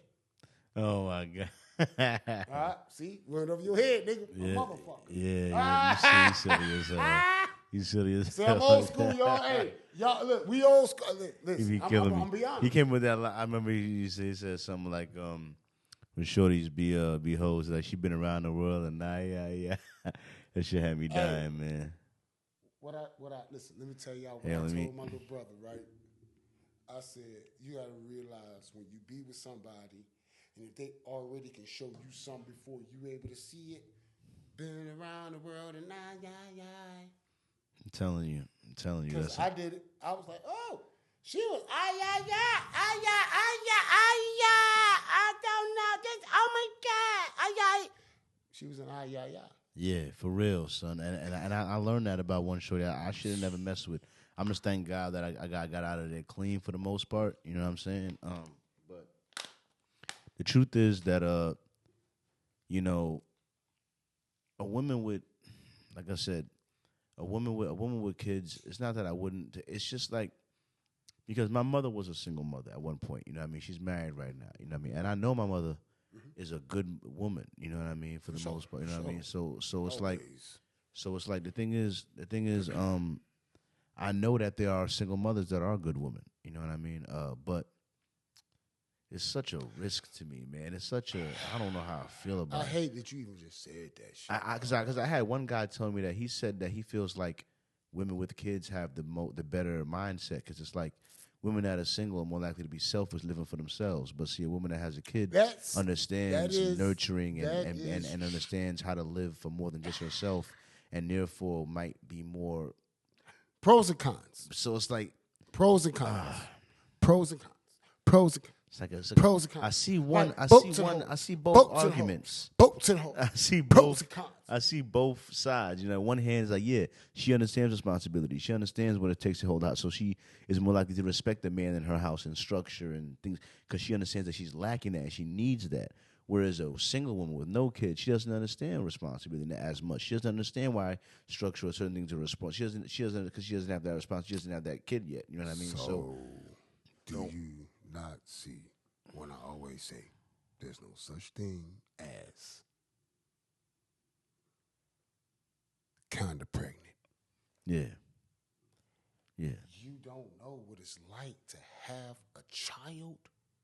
But let's be honest. If you dealt with someone that had children before, of course it's going to be different, right? But think about this. Don't doubt yourself for the simple fact. Remember, you say that you, and I quote, that you help take care of your little sister. Yeah. That's like a father type of thing. Yeah. Because you didn't give up. You didn't leave out all the time. No. You didn't sit there and be like, man, fuck that. This motherfucker belong to you. Yeah. You see what I'm saying? That's how I knew how to do that. I keep knocking on this table like that. Sorry. It's a difference, man. Like, when it comes to kids, man, fuck all y'all motherfuckers. Because kids ain't gonna know nothing if you don't show them something. Yeah.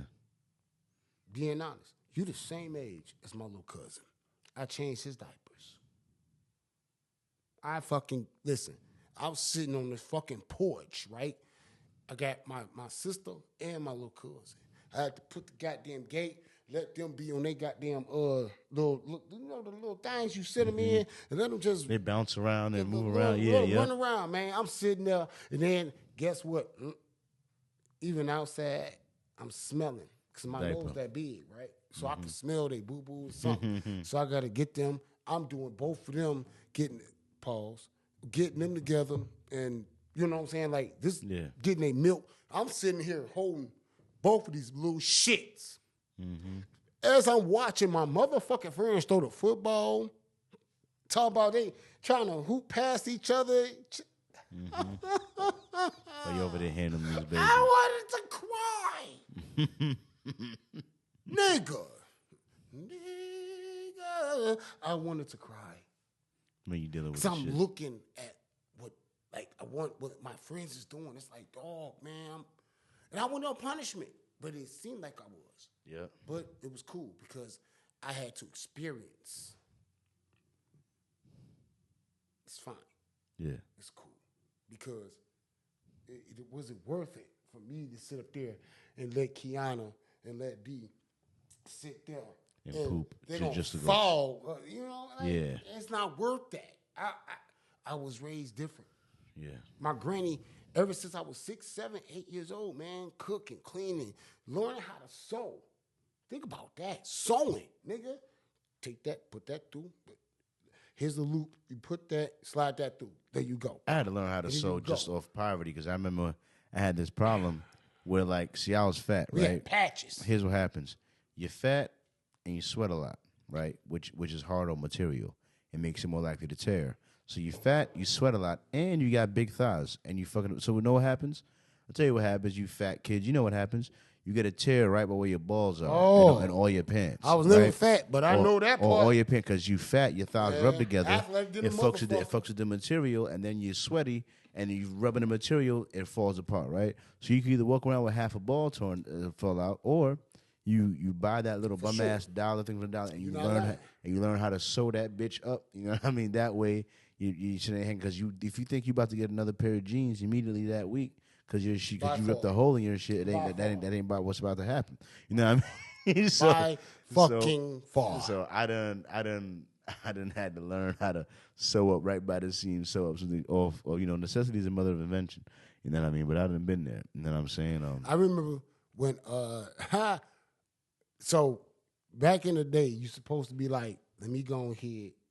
You take your good shoes off, and you put on, you know what I'm saying, your outside shoes. Yeah. My outside shoes, I had a hole at the bottom. of both of them. And you know what I did? I took motherfucking cardboard. I doubled that. Put that cardboard out there. I put them bitches right down the bottom. Hey, I'm going right out there. Let's I go. done had a hole in the bottom Hey, of my shoe. how about this? The basketball rim. The basketball rim was the crate, the milk crate. Yep. You break that bitch right in, nigga. This we in there. do. We in there. We in there like somewhere, dog. You already know. No, nigga, I mean like seeing. Yeah, They better understand, like, dog. Look. But look, I gotta toss it to Charles real quick. All right, we got a British news headlines real quick. Just sit tight for a second. Let's go. Charles, are you there? Charles, please come in, Charles. All right, I forgot his intro music. Charles, you there? Charles, come in, Charles. Yeah, come in. All right, that's all I got.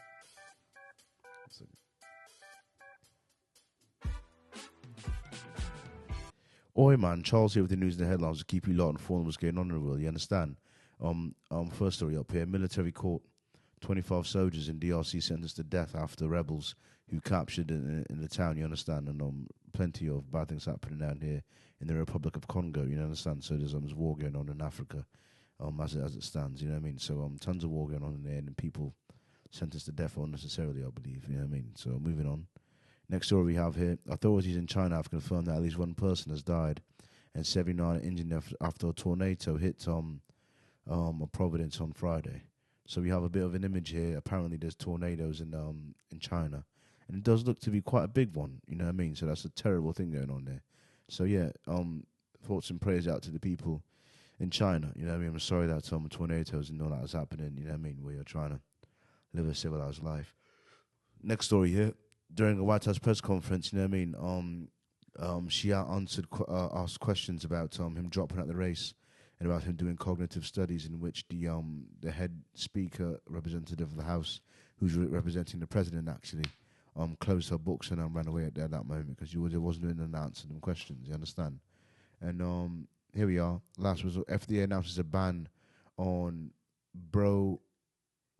brominated vegetable oil found in sodas. I don't know what that's about, but it's no longer considered safe. So apparently there's some oil found in sodas, which I had no idea about, honestly. I never thought about sodas having oil in them, really. But apparently that's a thing, and apparently it's been outlawed. So, yeah, man. For more information on these headlines, feel free to do your own fucking research. And with that, back to you, Charlie. Thank you, Charles. I appreciate that. Thank you very much. You know what I mean? Letting me know what's happening in the world. This is the brand building segment, where we toss out if you have something that a business you have that you want to advertise, if your friend has a business you want to advertise, or if you're building a business in the future and you just want them to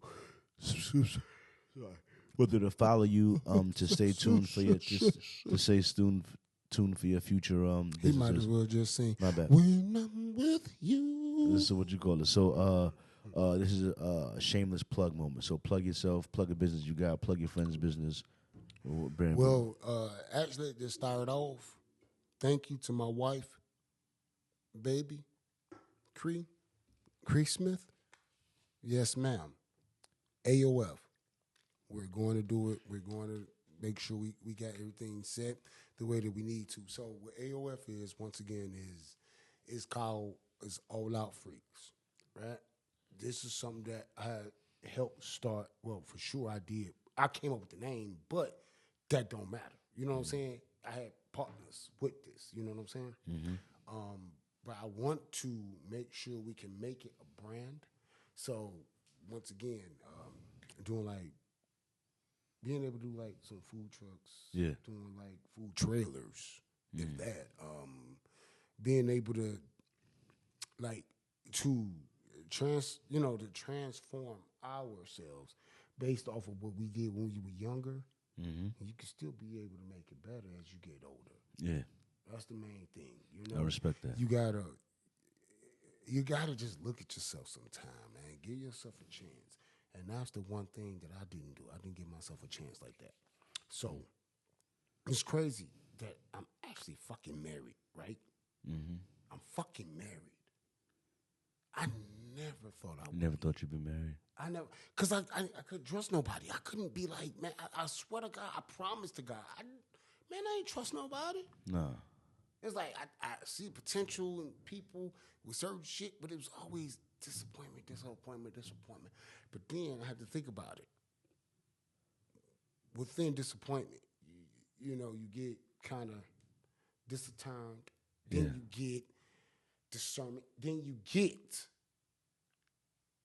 that you dissect yourself. Yeah. And say, am I ready for this or whatever, right? The killer part is I really married my best friend that like I really can accept whatever the fuck she say to me.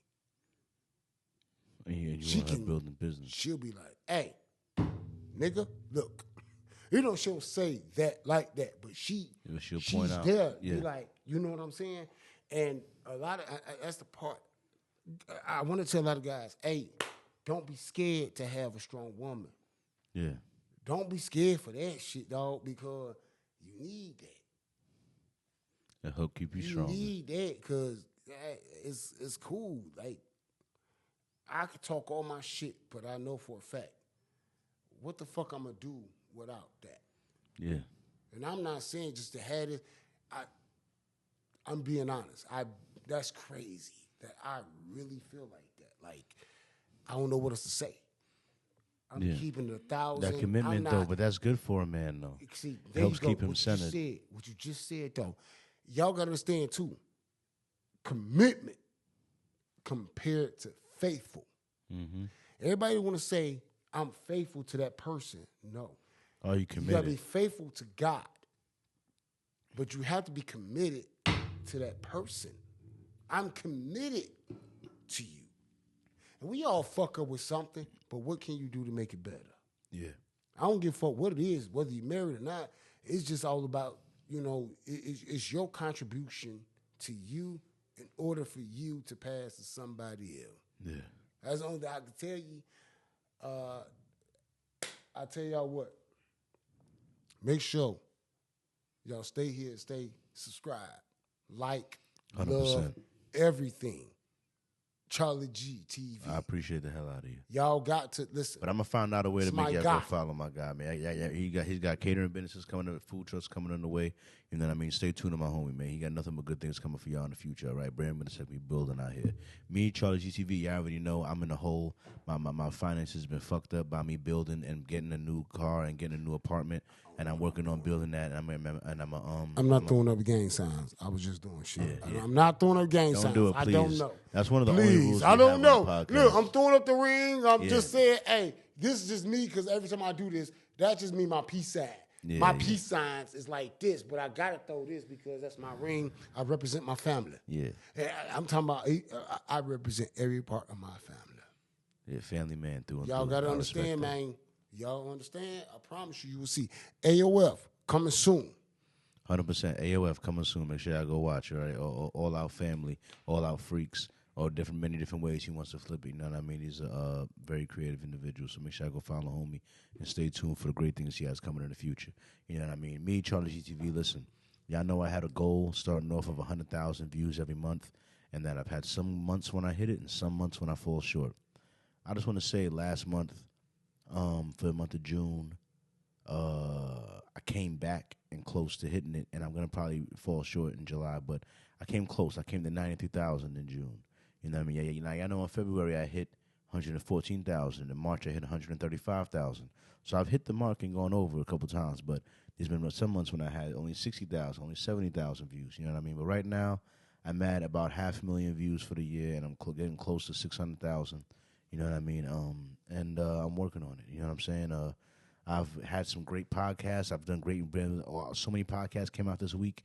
You know what I mean? Literally, I might have dropped like 4 podcasts this week. You know what I'm saying? I'm working on this one here, this last one to get it done. You know what I mean? And I'm making a podcast today with my homie here today. So just know that I'm working hard on things. You know what I mean? I'm trying to make it happen. You know what I mean? Can I say something? Yeah. Real quick. I just want to tell y'all something. When we had worked together, this man, he's always been intellectual.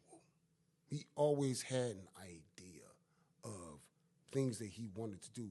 And, like, even though he says plan, of course, I wouldn't correct him, but I'm going to do it one more time.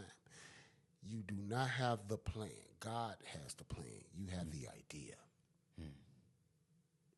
You keep working and keep doing what the fuck you supposed to be doing, bro. As you been doing, come on, man. You showing me something. Just because I'm older than you, does that mean that, like, I know more than you? Nah. It's just certain circumstances. And certain things, yeah. That's all that is. That's why, like I told you, bro, I don't give a fuck. I got no hold barred. I don't give a fuck. I'm going to say exactly what it is, and this is what it is. You are doing a phenomenal job. Thank you. Keep going. And I ain't going to lie, dog. Look, I ain't even realize the time. I ain't realize nothing. I'm sitting up. Oh, hell yeah. What you want to ask? What you want to say? Yeah, it's good. The fuck we talking about? Right? You know having what a I'm good saying? time. Yeah, me and my wife, we freaks. Yeah. The fuck? When you with somebody, what you do? So I got questions for you. I got some sort of rapid fire, but I want to get these. All right, so I want to get these questions out of you. Let's go. All right, so number one, do you love America? Yes. Yes, but in a sense. As a former veteran. See, okay. I'm going to say it just like, I'm flat the fuck out. Real quick, he says rapid fire, so I'm going to say it bang, right? Like real quick, right? I don't like the fact that Biden had let a fucking NBA, a WNBA player to get released compared to a war criminal, and let alone the person was a part of the, I think, U.S. Marines. I want to say that. I'm not sure. But regardless, you didn't even fight to get, because he was a spy over there in Russia, and you sat up there and allowed somebody who cannot motherfucking help protect the United States of America. Oh, yeah, I remember you talking about, the Russians had a They had military old girl, guy. and They had a military guy, and they had old girl. He traded to get old girl out of it instead, and left the war veteran and left the soldier. Merchant of death. And left the soldier there. And, Ain't that a bitch? And they gave them a soldier, though. You gave them a soldier for their cause. Didn't give us a soldier for our cause. Gave us a woman. Look, I'll go further. You know why they didn't let Hillary Clinton be the president? Why? But by the time when Trump, right? Because she's a female. So think about this. Ain't that a double negative? Ain't that a double jeopardy? Because because that's a female. Hell no. She can't win that. Fuck that. Then the whole shit with Trump. Okay, boom, he out. You got Biden. You got Biden that sat around and said, let's get a black chick. You know why? The reason why, if you ask me why Hillary Clinton lost, is because Hillary Clinton is a Clinton, and because that she's like the most. What you talking about? She's like the most connected. She's like the most connected. No. She is the establishment. No. It was her versus Trump, who was an outsider. I'm not gonna say fuck what you talking about, but fuck what they talking about. If you feel like that too, fuck what you talking about. That is the most retarded shit ever. You feel like Hillary Clinton should have won? Man, she could have won that. She could have won if she didn't have her head up her own ass. She had, not trying to be funny, y'all, she had a motherfucker that had his dick sucked inside of a goddamn Oval Office, right? That's called overhead. You know what the meme said? Right? You know what the meme said? You know what the meme said? It had Bill Clinton's face. It said, I chose someone else and so should you. Right. No, nigga. That's what the meme said. Yeah, for real. You gotta find that. Yeah, for real. Bill Clinton, I chose someone else, and so hey, but look, she is. I ain't gonna hold you up. Even with, and people gonna go against me, with Michelle Obama, who has the most Yeah. That's why she's in the race to run around to I replace Obama. She's in the conversation. I ain't gonna lie. If you put both Hillary and Michelle together On the same ticket or against each other? Oh, same ticket. Oh, you can't have the man and we can't have both. No, You can't have a double woman ticket. Hold Oh, on. you Let can't me have tell that. You can't have that. Now you see where I'm coming from? Can't have a double woman now ticket. Look at what's going on overseas and why they looking at us. Because it's double pussy. We can't have that. You got Biden. Trump, now he was doing what he could. I get that, blah, blah, blah, blah, blah, blah. But, dog, think about this. You got this guy talking about, I'm going to get a WNBA star. Mm-hmm.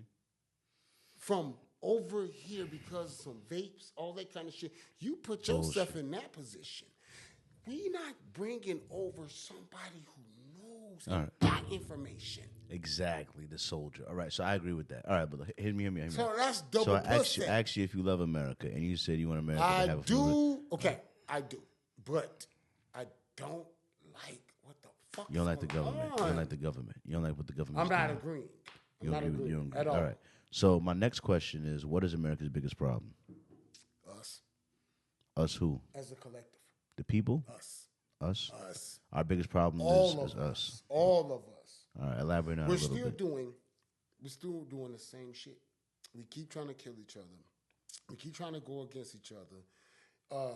Shit, you still got somebody supposed to be. I don't understand how the fuck this system goes where you still got supposedly an elected official to still run for presidency if you are fucked up. And you, what?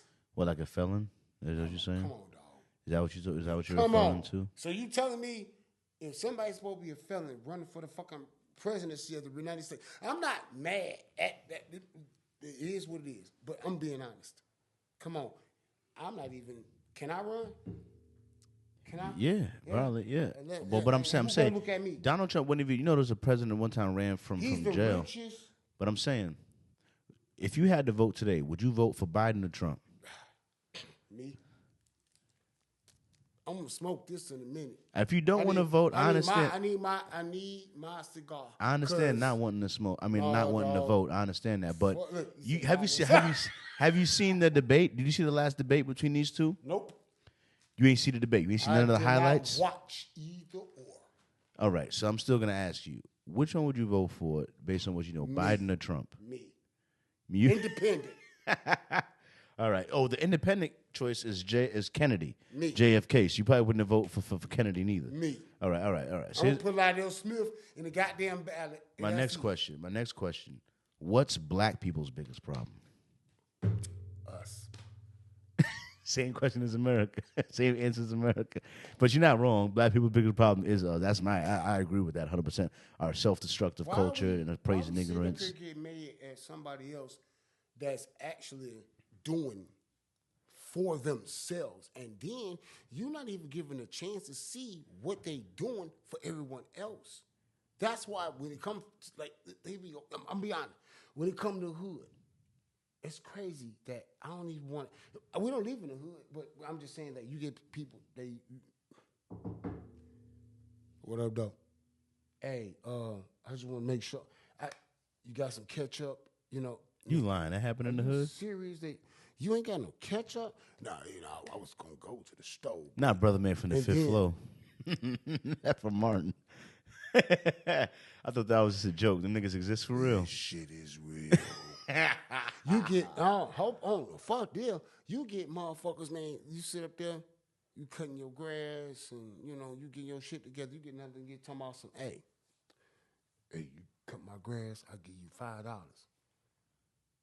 Nigga got half a football field. I ain't no crackhead, nigga, because I'm cutting my shit.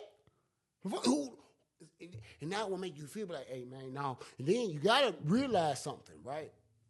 When you in the hood, it's the same difference as being in jail. Because it's like these motherfuckers act like you supposed to do something for them. And the moment you tell them, hoe-ass niggas, that I ain't got to do shit for you, your bitch asses, niggas gone or some shit, you sit up here and you gonna steal. Yeah. You gonna steal. Now and then you think a motherfucker don't have a camera and don't see the shit. And then you be like, somebody stole from you. Yeah. It was your bitch ass. Yeah. But guess what? Because I'm not about to call no police. Oh my God. I ain't gotta shoot you. I ain't gotta do shit. I ain't gotta fight you. I guarantee you gonna be that main motherfucker that's gonna look stupid. This shit like that. Like I look at it, you got me fucked up, dog. All right, so let me ask you this, right? If black people supposedly have it worse than white people in America, right? Mm-hmm. Meaning that our lives are more troublesome than white people's lives in America. Mm-hmm. Here's my question for you. Why do you think that, because it's the inverse, right? It's like, if you look up the highest rate of abortion amongst races, it's between black people and non-Hispanic identifying women of color. So black people have a problem on the abortion side, which is in like, we kill babies a lot before they get here. Mm-hmm. On the other side, once we get here, though, we lack life. Because on the other side, white people's problem is that they have a suicide rate that is like twice black people's suicide rate. So why are we killing ourselves before we get here? And why are white people killing themselves after they get here? You know what I mean? Like, we both have, it seems like we have like literally maybe opposite views on life. What you about know what to I say? mean? Like, so I'm trying to. What you asking? I'm trying to understand why. Like, So, why are we afraid to bring black people into this what life, you're and asking- why are white people exiting what this you're life? asking- What's going on? What you're asking? Well, what's your is assessment of what it? you call a compare? It's compare and contrast. Mm-hmm. It's called an enter and exit. Yeah. We stopping people from entering the world, and they trying to exit it. They're not happy when they're here. I don't know how. So let's say, okay, think about this. Where you think when it comes to mixed, where you think that come from? Like mixed races. Exactly. Blacks were raped by the slave masters. Mm-hmm. So that bloodline is going to continue to contrast. But when you compare, so now that's the reverse, saying, oh, that white person and that black person, I don't like that. Well, it happened. What the fuck else is new? But Drake's mother and father wasn't raped. Right. Now think about this. What does that have to do with us? We are who we are. We grew the way we grew. Were we there for slavery times? No. Were we there through Holocaust? No. Were we there through the Titanic? Was we there through the LA riots, the Detroit riots? We wasn't around for all this type of shit. We only know what we heard. Do we know? Did we see God? Did we see Jesus Christ? No. We go off of what we grew up on. That's our beliefs, not beliefs. Our beliefs. This is the things that we seen because of someone else. So we go. So to why sleep do you at think? night. I'm sorry not to cut you off. But I'm saying what? Okay, yeah. I'm just saying why do you? So I'm saying why do you think? Why do you think black people are afraid to bring life into this world? Because that's what it comes down to. With us having abortion, we are we're afraid leading. to die, and we're gonna fucking die regardless. So that's why we have abortions. Because you think we're afraid to die. That's a part. Now let me go back, because what I was trying to throw in, and I was trying to be nice. I don't believe in abortions at all. I don't believe in abortions. But if you raped, you got that. You would allow for that to not. Nah, it's like, God damn. But you got to think about it. The baby ain't even born. The baby ain't even developed. That's not even a baby. So ain't nothing wrong with that. But I'm saying, real talk, dog, listen. It should be limited as much as possible, you feel like? You get raped. Ain't no way. So there's certain expectations, certain exceptions you would. Hey, if you're getting raped, all right, you can abort that. If it's incest? No. Incest? Listen, nobody is supposed to be raped at all. That's Man. No one's supposed to be raped at all. That's a statement I can stand So, behind. I can stand well, behind that's what I mean. Yeah. No, I don't play that shit. Right, If you I gotta ask another question. All right. I'm sorry, just because we got 10 minutes. All right, because you don't do no so we whole really gotta go. shit like that. We really gotta go Stupid ass rapid fire. niggas. So some of these questions don't apply to you really. But all right, so one question I have here is, even though this is a loaded question to have in a rapid fire segment, All right. Your first heartbreak. My first love. That's Being no a teenager. First person, you lose your virginity with, and then I saw a picture, right? And I bought shit. It's not about buying. It's not about buying. But it's just, you did shit in front of people. And I saw the picture. It's like, Oh no! So you saying you loved this shorty? It was your first girl. that or was whatever, and you saw pictures of her doing some illicit activity, maybe kissing another guy or something.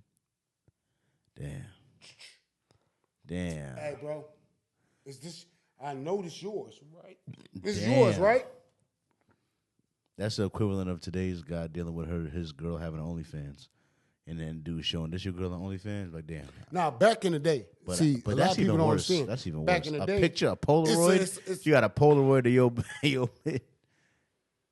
oh, that's you. Yeah, ain't no photoshopping that ever. Ain't no AI. that's you. Ain't no deep fake happen. Nah, that's you. Can't- Listen, let me tell you something. I ain't gonna lie. Of course, I'm hurt. I cried. Yeah. See, let me explain something to y'all.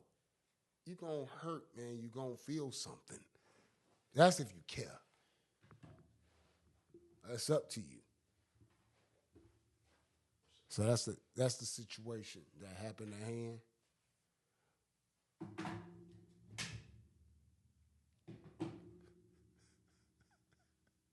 Am I supposed to still go? Yeah. All right. So as I'm talking about them, like, let's be honest. It's like a lot of guys don't want. Look at that. Catch that. Right there. Right there. You don't see that. Oh, Let me clap one more time. Fuck that fly. We talking about flies that come around this beach. Yeah, my bad. My shit had died. I can't even get my last couple questions. All right. No, you can't. Ask. No, because I had to switch I phones. don't give a fuck what you're talking about, dog. You my brother. What's up? Because I know I fucked up with so much shit. All right, here's my last two. If you had every episode is a time capsule, and I thank you for coming on to the podcast. And I hope that one day, and I wish you a very, very long life, my brother. And I hope that one day, You see how this nigga talking as if like I'm not gonna come back around. of course, a long life. I wish you a very long life. I mean, oh my God, I'm right here. This nigga is. Look, I'm bringing it right here. Like, what the F is we? What the F? I'm just saying. No. You gonna come back on for sure. Especially, on, dog. I want you and your wife to come back on.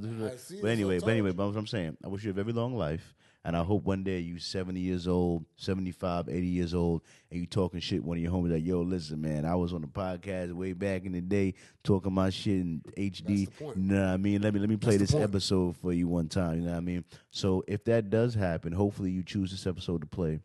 What is a message you want to have for your 75, 80-year-old self watching this episode? Well, it ain't even For old Lydell. so much. It ain't so much for me. It's for the youngins.